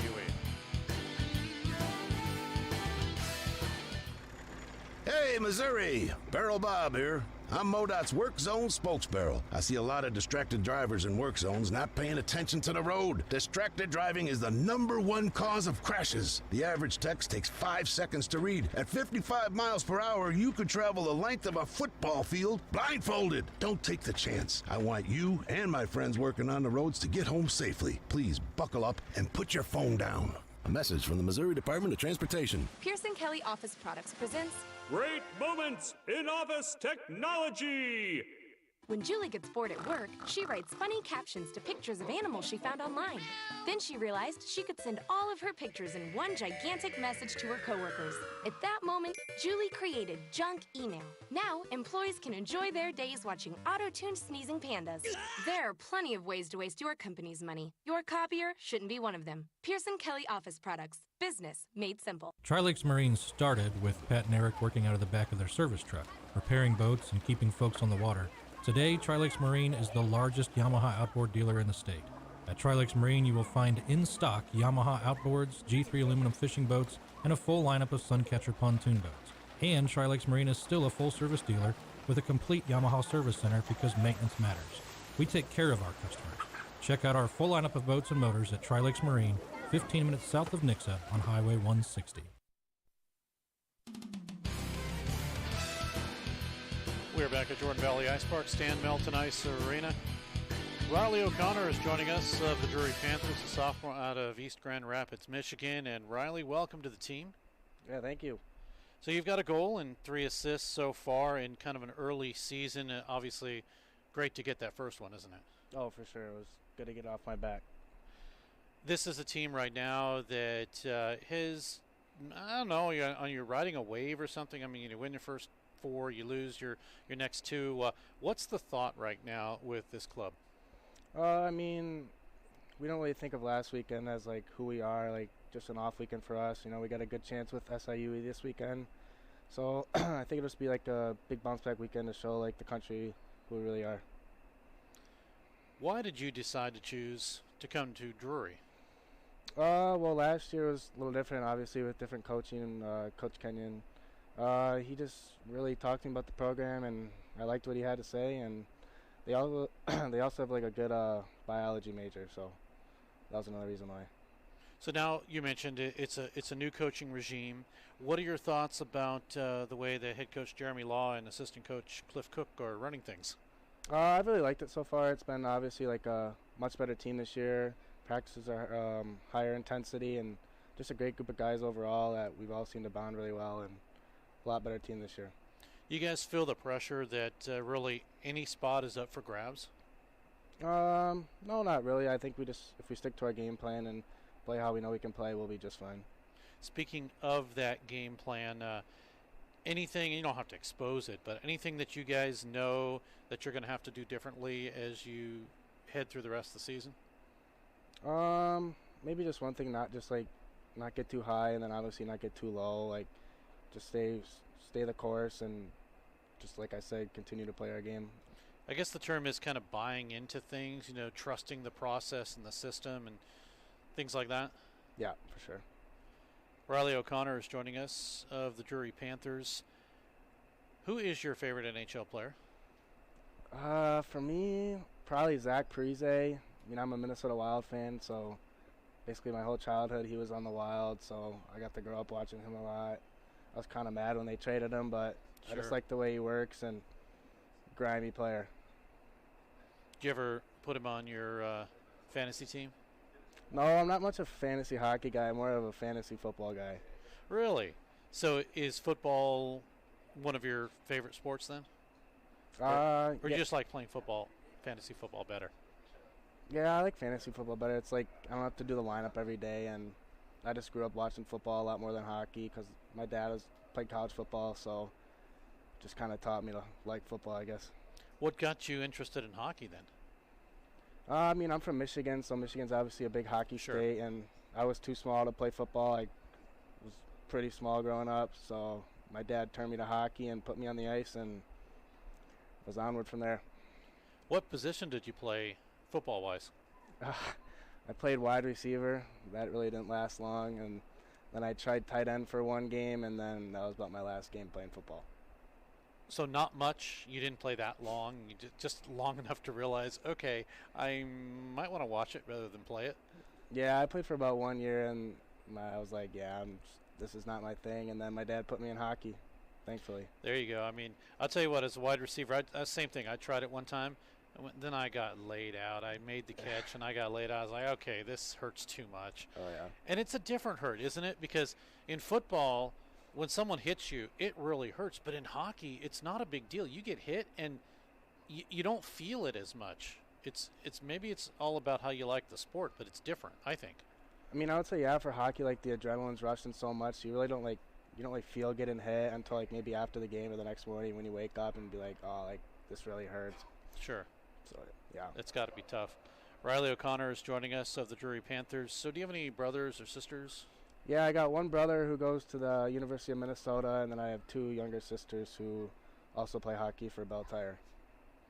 Now, did you all kind of get together and play hockey? Maybe, garage or pond or pickup or anything like that? I mean, yeah, when they were old enough, we used to play, like, mini sticks in the basement, and then my dad built the outdoor rink in the backyard for a couple years, so we all used to play out there until, 1, 2 in the morning until we get kicked off. So, yeah, we grew up playing a lot together. That's got to be fun. Okay, so I come from Southern California, where I didn't know what it was like to live in cold states.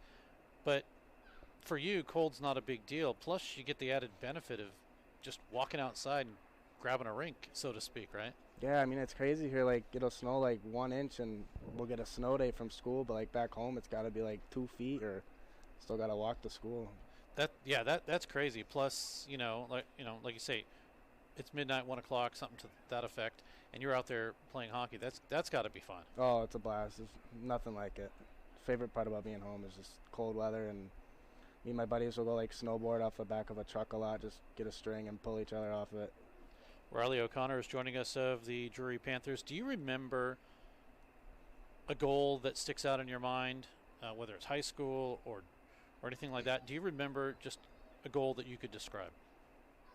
Yeah, I would say I was out playing in the EHL 2 years ago, and unfortunately one of my good buddies died, and so I went back a week after, and we were up in a showcase up in Worcester, Mass, and it was first period, and one of our guys cut it around the net, and I was just sitting there, and thankfully he gave me the pass, and I tucked it, and it's probably, like, my favorite memory goal. Yeah, it's got to be tough when it comes in a situation like that. Yeah, for sure. It meant a lot to me, though, so I was really happy to get that. Riley O'Connor is joining us of the Drury Panthers. Did I ask you who your favorite NHL player is? Yeah, Zach Parise. That's right. And so, coming from Minnesota, was the Wild always your team? Yeah, I mean, my dad's from Mankato, so he taught me growing up, you have to like the Vikings, the Wild, Twins, and I mean, I love the teams to death, but it's not been enjoyable being a Minnesota fan for most of my life, so. Yeah, they seem to be okay now. I mean, at least they're talked about in the playoff picture right now. Yeah, we seem to make it to the first round, and then we always lose, it seems like. Oh, I see. So they're the Atlanta Braves of baseball, right? Yeah, Something to that effect. As Riley O'Connor is joining us of the Drury Panthers, who is the most inspirational on the team right now? That's a good question. I'd probably say Patty Labutis. I mean, just every day, like, he just inspires me. Like, keep working hard. Like, he has a great attitude. He's one of the captains on our team. Just gets the boys going every day and gives us a lot of energy, which I love. Who's the best chirper? Ooh, that's a tough one.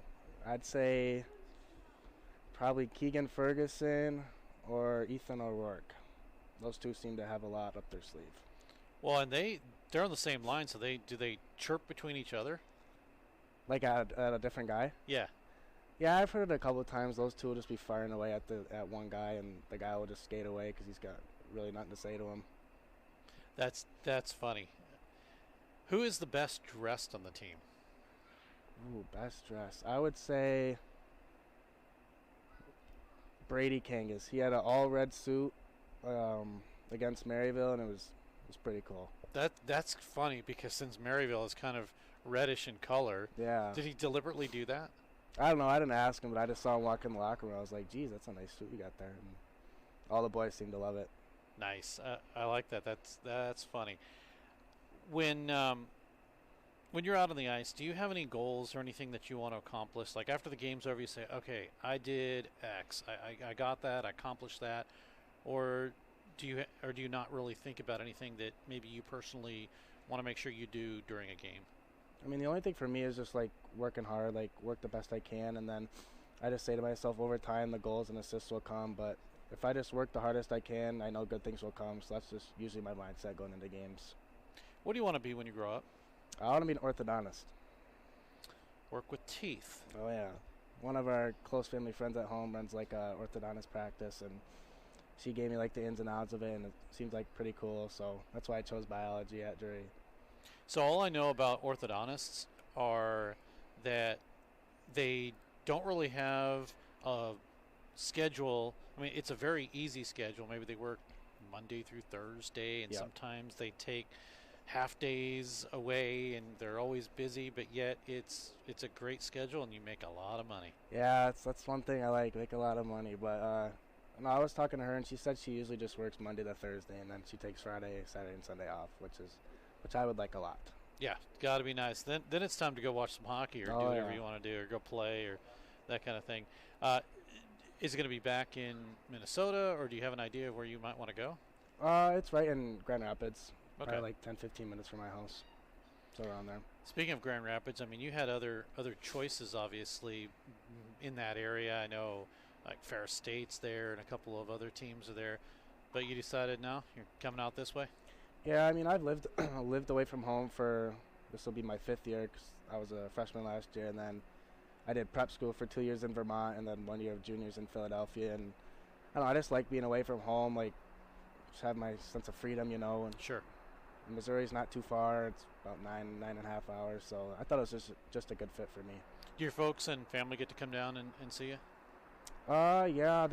My dad and my grandpa went to the Milwaukee games against Marquette, and then my mom is coming down November 17th against ETBU. That'll be nice. Get the family here, too. Oh, yeah. You know what else would be nice is more goals, and at the end of interviews, I always wish players more goals. So you've got one. Get some more. Oh, for sure. All right. Well, Riley O'Connor has been our guest. Riley, thanks so much for doing this. Yeah, thank you so much. Appreciate it. Yeah. We'll take a break. Be back. More hockey coming up in a moment.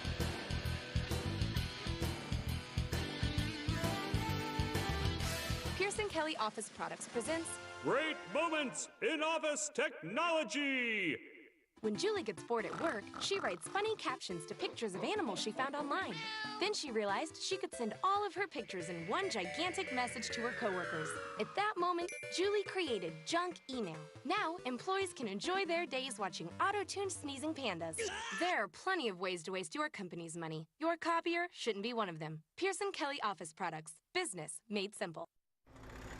Hey, Missouri! Barrel Bob here. I'm MoDOT's Work Zone spokesbarrel. I see a lot of distracted drivers in work zones not paying attention to the road. Distracted driving is the #1 cause of crashes. The average text takes 5 seconds to read. At 55 miles per hour, you could travel the length of a football field blindfolded. Don't take the chance. I want you and my friends working on the roads to get home safely. Please buckle up and put your phone down. A message from the Missouri Department of Transportation. Let's head for the third period. Here's Steve Casson. Along with Scott Lutzke, keeping us on the air, and Amari Johnson doing great camera work. Have an update on the scoring and on the penalties. The only assist was to Maxfield's goal. DeFawcett will get the assist. The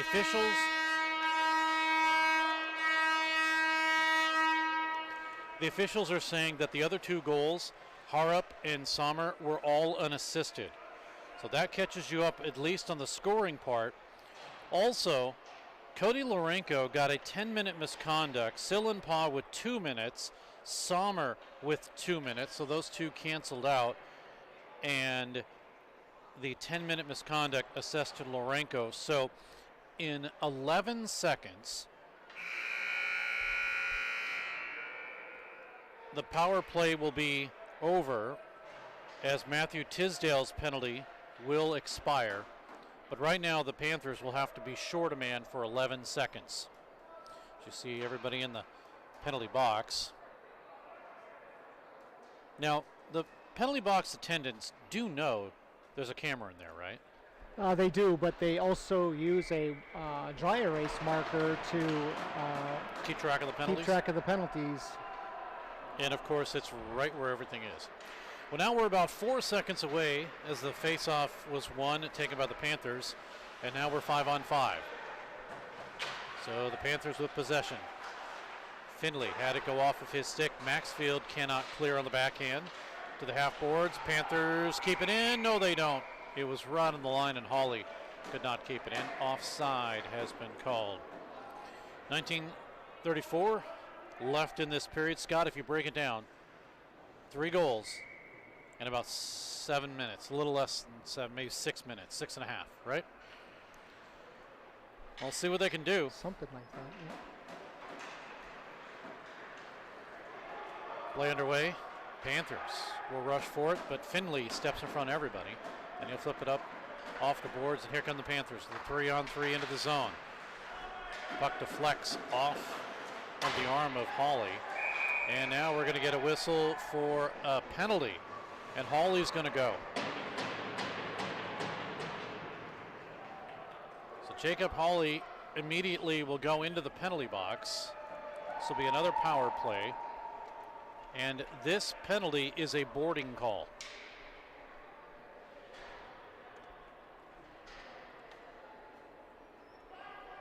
Here in the third period, boarding. That'll be the 4th power play now for the Cougars.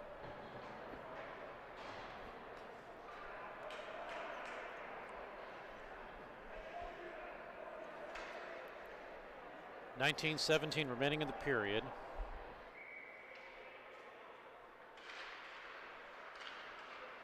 And a power play for the Cougars, number 4. Panthers able to clear the puck. Drury on the line with possession. And they send it all the way down. Rash sees the puck flip up high. It did not apparently hit the netting. And play continues. Harrop over to DeFawcett. He'll send it in. And the Panthers will take it and clear. Racing is Kane. Harrop across the Panther line. Broken up. Kept in though. Harrop behind the net. Flipped into the corner that is. Caleb Harrop with a goal here tonight. 5 goals, 4 assists. He is now officially first in scoring. Has a 3-game point scoring streak. 55 seconds left in the power play. And they have it again. Shot, score! Jacob Schreiber will come out of the corner and get the goal. And it's 4-0.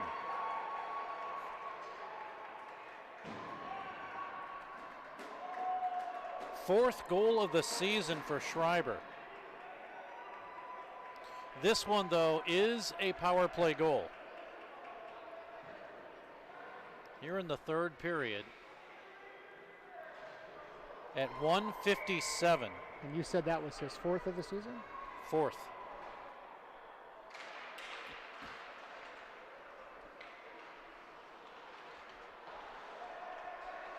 And that is his first power play goal of the season. So a 4-0 advantage.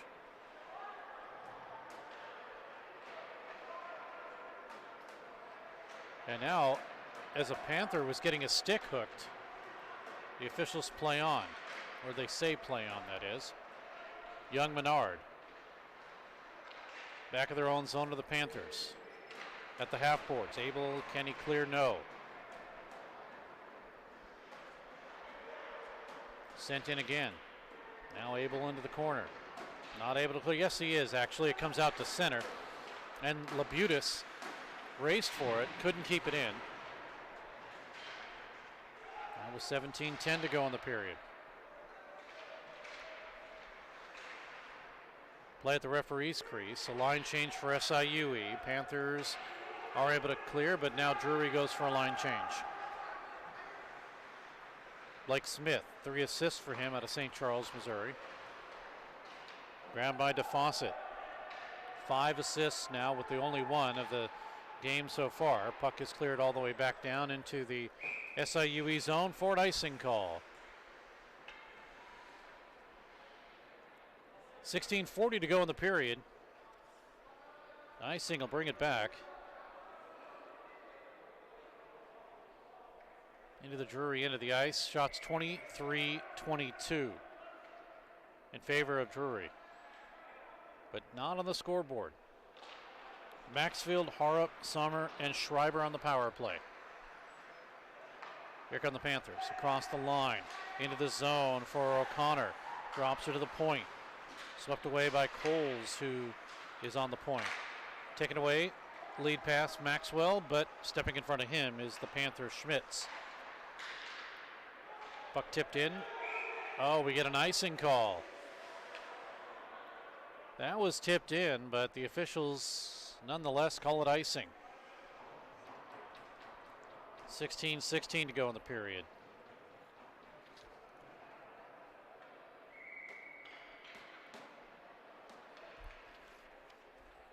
Face off in the Drury into the ice.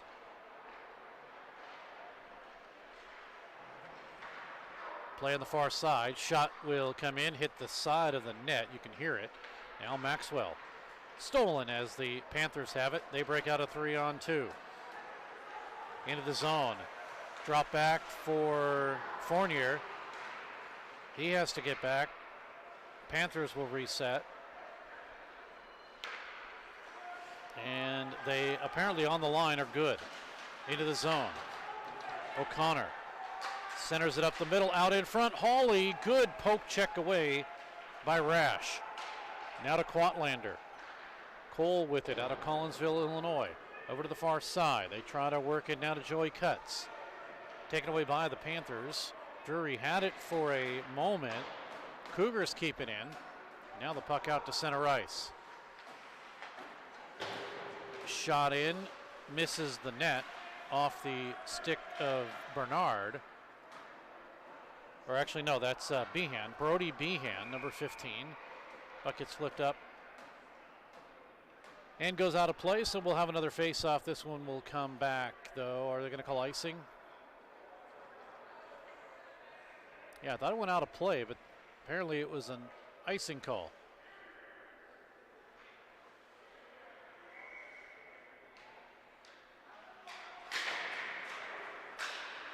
SIUE with a win.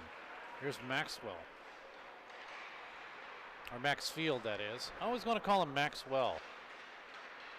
And he's done well in this series. Here are the Panthers with Behan.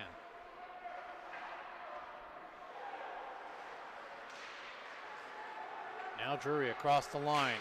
A shot in, missing wide by Stegel. Behan to clear it down in low. Intercepted by Garofalo. Cleared out to center. Back down to the Drury into the ice. With 14:30 to go in the period. Sillenpaw. Lead pass. They connect to Abel. Abel with a shot that's blocked by Garofalo behind the net. Underneath the stick of Kane.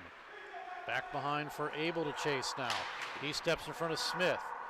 Abel there. Kane comes in. Kane and Abel, they work on Smith. Now Garofalo. Lead pass. Trying to connect with Sommer. Came into today with 3 goals and 1 assist. Now with a goal, he has 4. Here is a shot in. Kane rebound, shot, and Abel hit the post, and it's deflected out to center ice. Panthers bring it across the line. They'll send it down in low with some pressure. 13:30 to go in the period. Over to the far side. Garofalo can't sweep, but yes, he can. And it's cleared to center. Here across the line, Harrop, he waits, he shoots, and it missed wide. Back out to center again. Set up for Smith.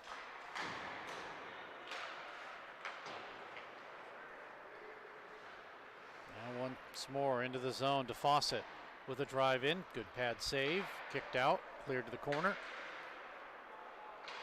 Helped in by Connor Hinterser. Now Hinterser looking in front.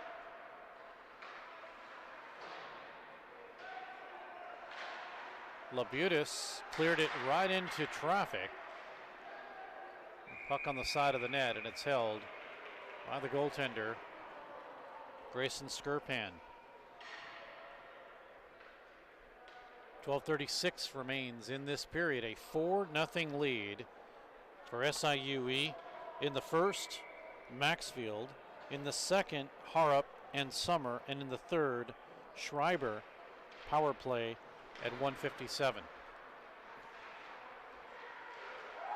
Now the Cougars up top, a drive in, blockers save. That came from Keenel. Loose puck again, and the Panthers with possession. They have a 3-on-2. Across the line, into the zone, cross ice pass, drive in, and a good save there as Fournier got the attempt. Garofalo. Out to center. Panthers send it right back in. 12 minutes to go in the third. Garofalo with a hit. Pass comes up to Hawley, broken away from him, and turned around by Parabat, and the puck comes into the Drury Panthers zone.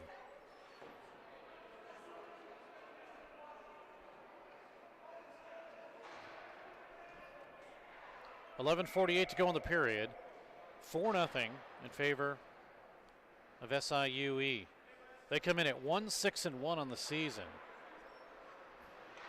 And right now, they are 11 minutes and 45 seconds away from taking another victory. Shot comes in, deflected in, score.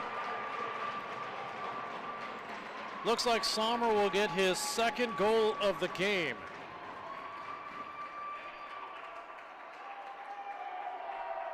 It's kind of a bad deflection out in front.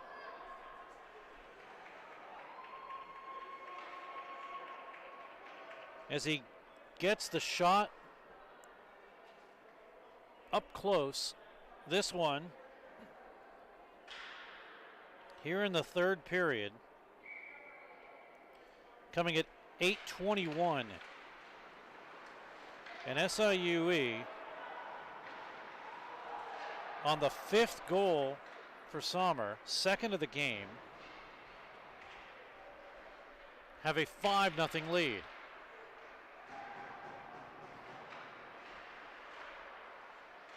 Cougars again. This time it's blocked and the Panthers come in. They have some room, a shot in, good save as Bean got the drive. Rash with a good save there. Now facing 26 shots. Here they come again to SIUE, and a shot by Schreiber is deflected up and over the net.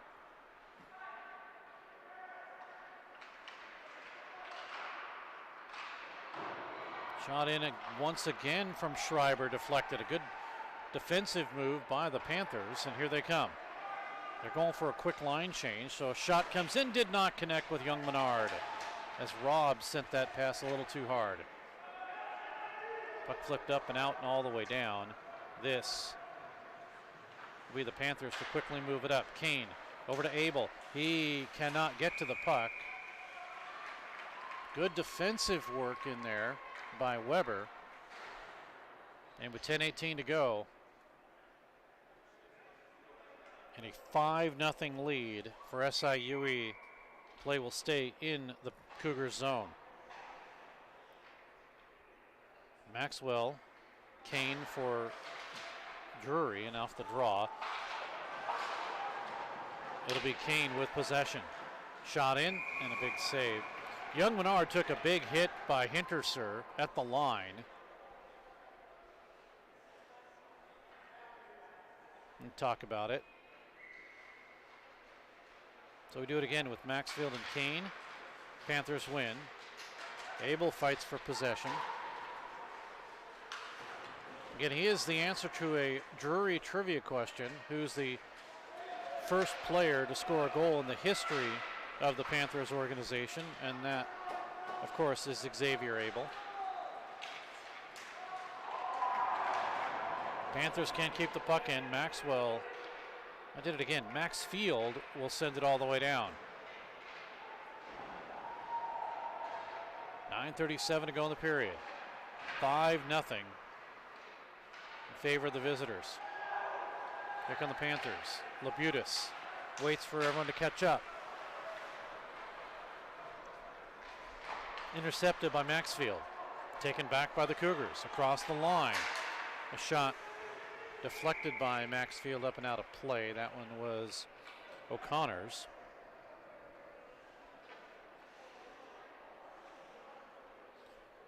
Riley O'Connor, 1 game assist streak, tied for 7th.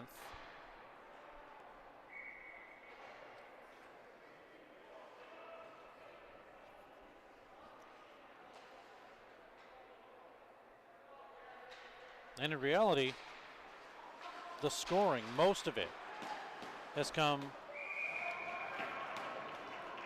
from really the top line of the Panthers. And Hawley, Ferguson, and O'Rourke. Except for today. Except for today. And any streaks that they have had are in jeopardy at this point.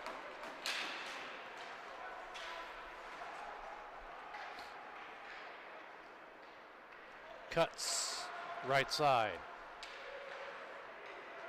Cougars with some pressure. 8:52 to go here in the third. Panthers with a pass up the middle from Fournier off of the stick of O'Connor. Hawley is there. Now O'Connor works it through. McAtee to break it up for SIUE, and it's out to center ice. Oh, on his knees falling down was Coles. We come the other way. Cougars, who really have a comfortable 5-0 lead, are not inclined to take very many liberties right now. Puck gets flipped up and out of play.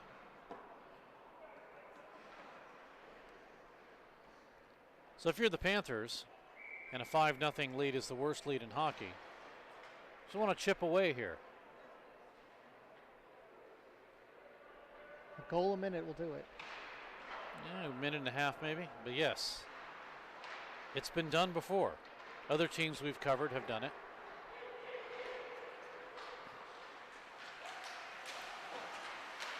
Puck in to Behan.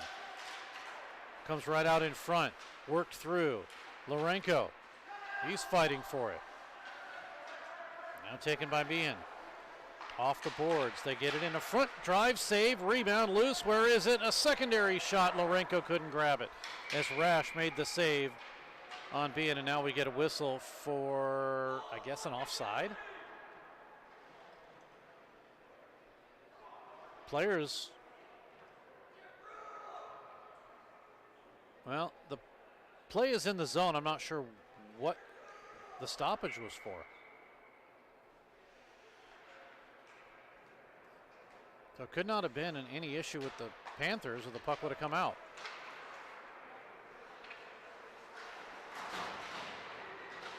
Play stays in, rimmed up high along the glass, and they're going to say that it touched the netting, which I don't think it did. So they're going to bring it out.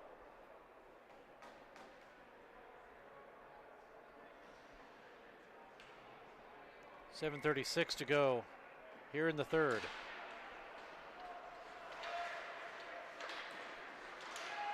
Panthers to win the draw, but they give it up at center.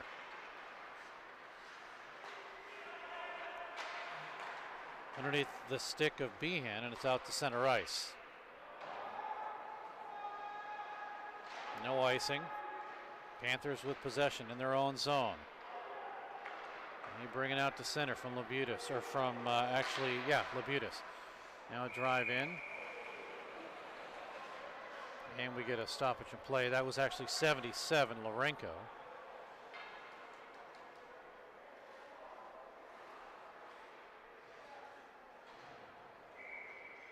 Now he's on the ice, their captain, Patrick Labutis, along with Abel and O'Rourke.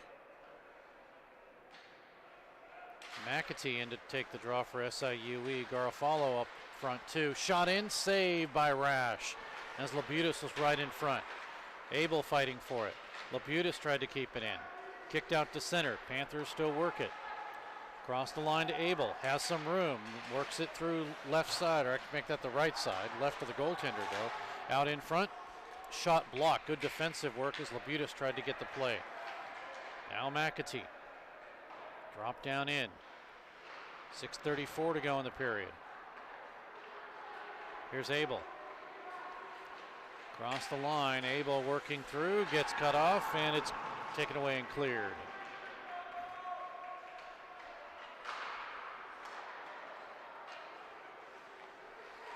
Kane across the line. He gets pushed down. SIUE doing a great work defensively, stopping the Panthers from getting anything established in the zone. They have completely collapsed defensively, making it hard for the Panthers. Back in the Panthers zone. Drop down and spun around. 5:45 to go here in this period. Shot in, steered aside by Rash. Another shot missing wide. Kicked out by Frank Rhines all the way down. No icing.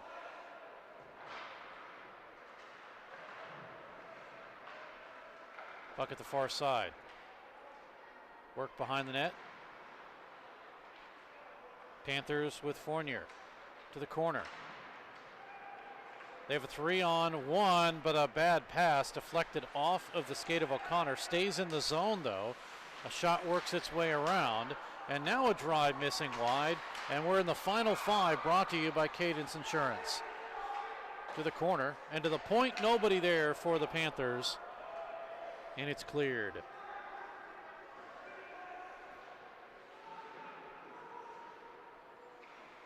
Panthers set things up in their own zone to Fournier. Off the boards. Not able to be kept in by Gage Robb, and it'll be set up once again by the Panthers. 4:27 remains. Shot that comes in, it's deflected. A 5-0 lead for SIUE. In the first, they got a goal. In the second, they had 2. And then here in the third, additional goals. Take a 5-0 lead.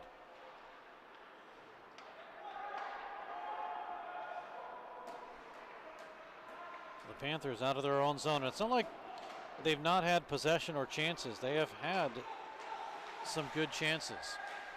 But it's just been really a phenomenal defense for SIUE. 3:41 to go. Shot gets deflected into the glove of the goaltender, Skirpan. He'll hold on.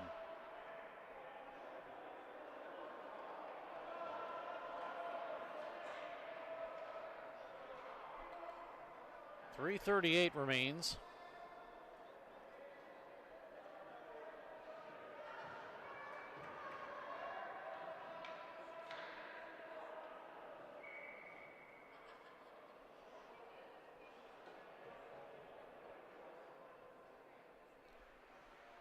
Face off to the right of Skirpan.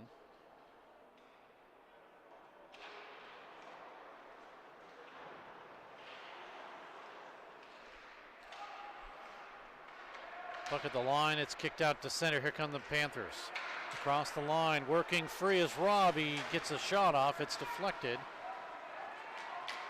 SIUE, lead pass, it'll go to Cutts. He'll have it right side with a shot that's tipped behind the net. Panthers with 3:12 to go.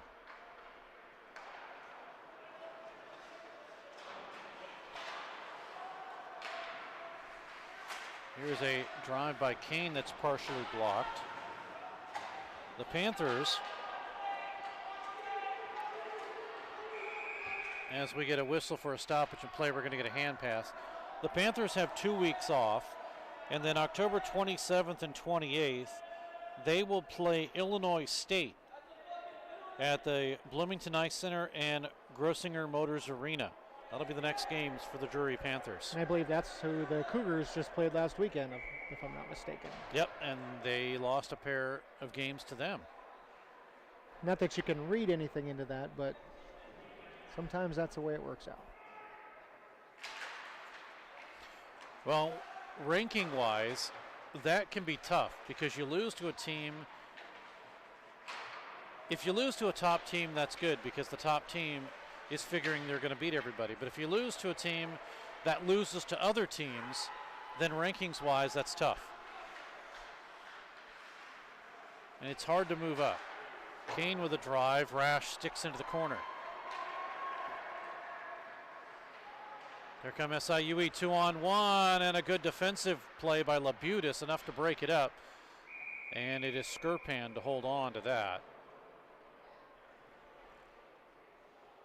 I was a Division II pollster for about 10, 11 years. And I can tell you, it is a little difficult when you're trying to figure out who does what. And that's when the computers were not doing it. This is humans. And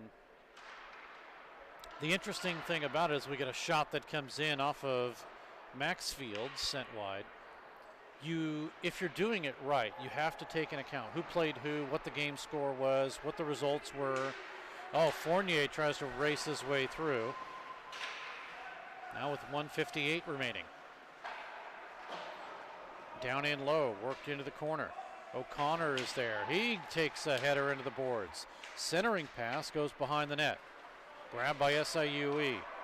Taken by DeFawcett and cleared to the left side. DeFawcett has it broken up.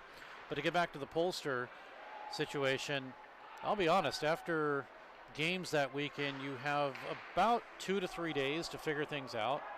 And it took a long time to figure out exactly what I wanted the top rankings to be. And sometimes, I'll be honest, I went a little off the board because I went by what you're supposed to go by. And that changed up things a little bit. And then I started seeing patterns and people were following my polls. We got 1 minute left in play. I'm only saying that because we don't have a PA to say it for us. Yeah, we should have you as the PA guy. Nah. Here's a drive in by Gannon Stegel, missed wide. Comes out to center, across the line into the Panthers zone. Somner, he has 2 goals already today. And Sommer with number 4 and number 5 this season, he came in with 3. Shot on a broken stick. And not happy about that was Weber. The way he launched that stick into the Drury University bench was not good. Not good at all. Here now with 14 seconds, and a shot goes right through by Young Menard. Panthers having all sorts of trouble getting past the stellar defense, and in 4 seconds, dare I say it now, it will be a shutout for Brendan Rash.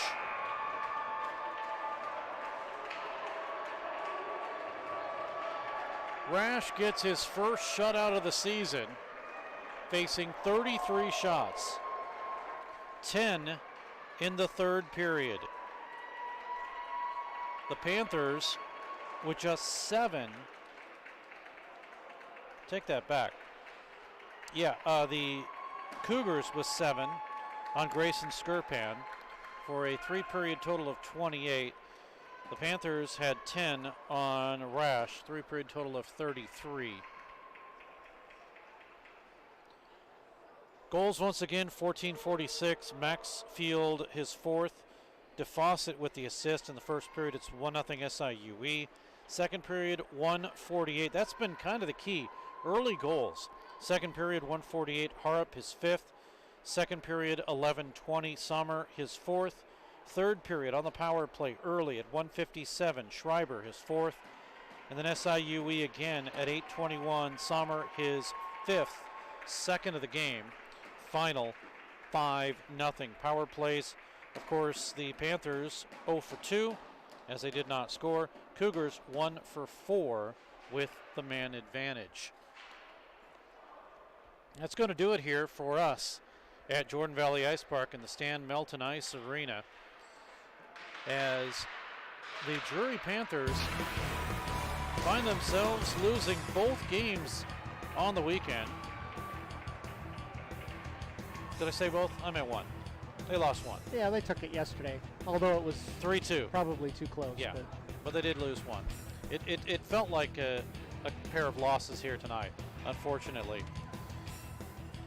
But again, the Drury Panthers now 5-3 on the season. SIUE improves to 2-6-1 on the season. That'll do it for us here at Jordan Valley Ice Park, Stan Melton Ice Arena. For Scott Lutsky and for Amari Johnson, I'm Steve Casson. Thanks for tuning in. Our next broadcast, D1 action, Missouri State. That'll be in a couple weeks. We hope you'll tune in for that. Drury Panthers, they'll be on the road in a couple of weeks at Illinois State. Until then, wish you a very good evening. Again, the final score 5-0. Unfortunately, Drury lost.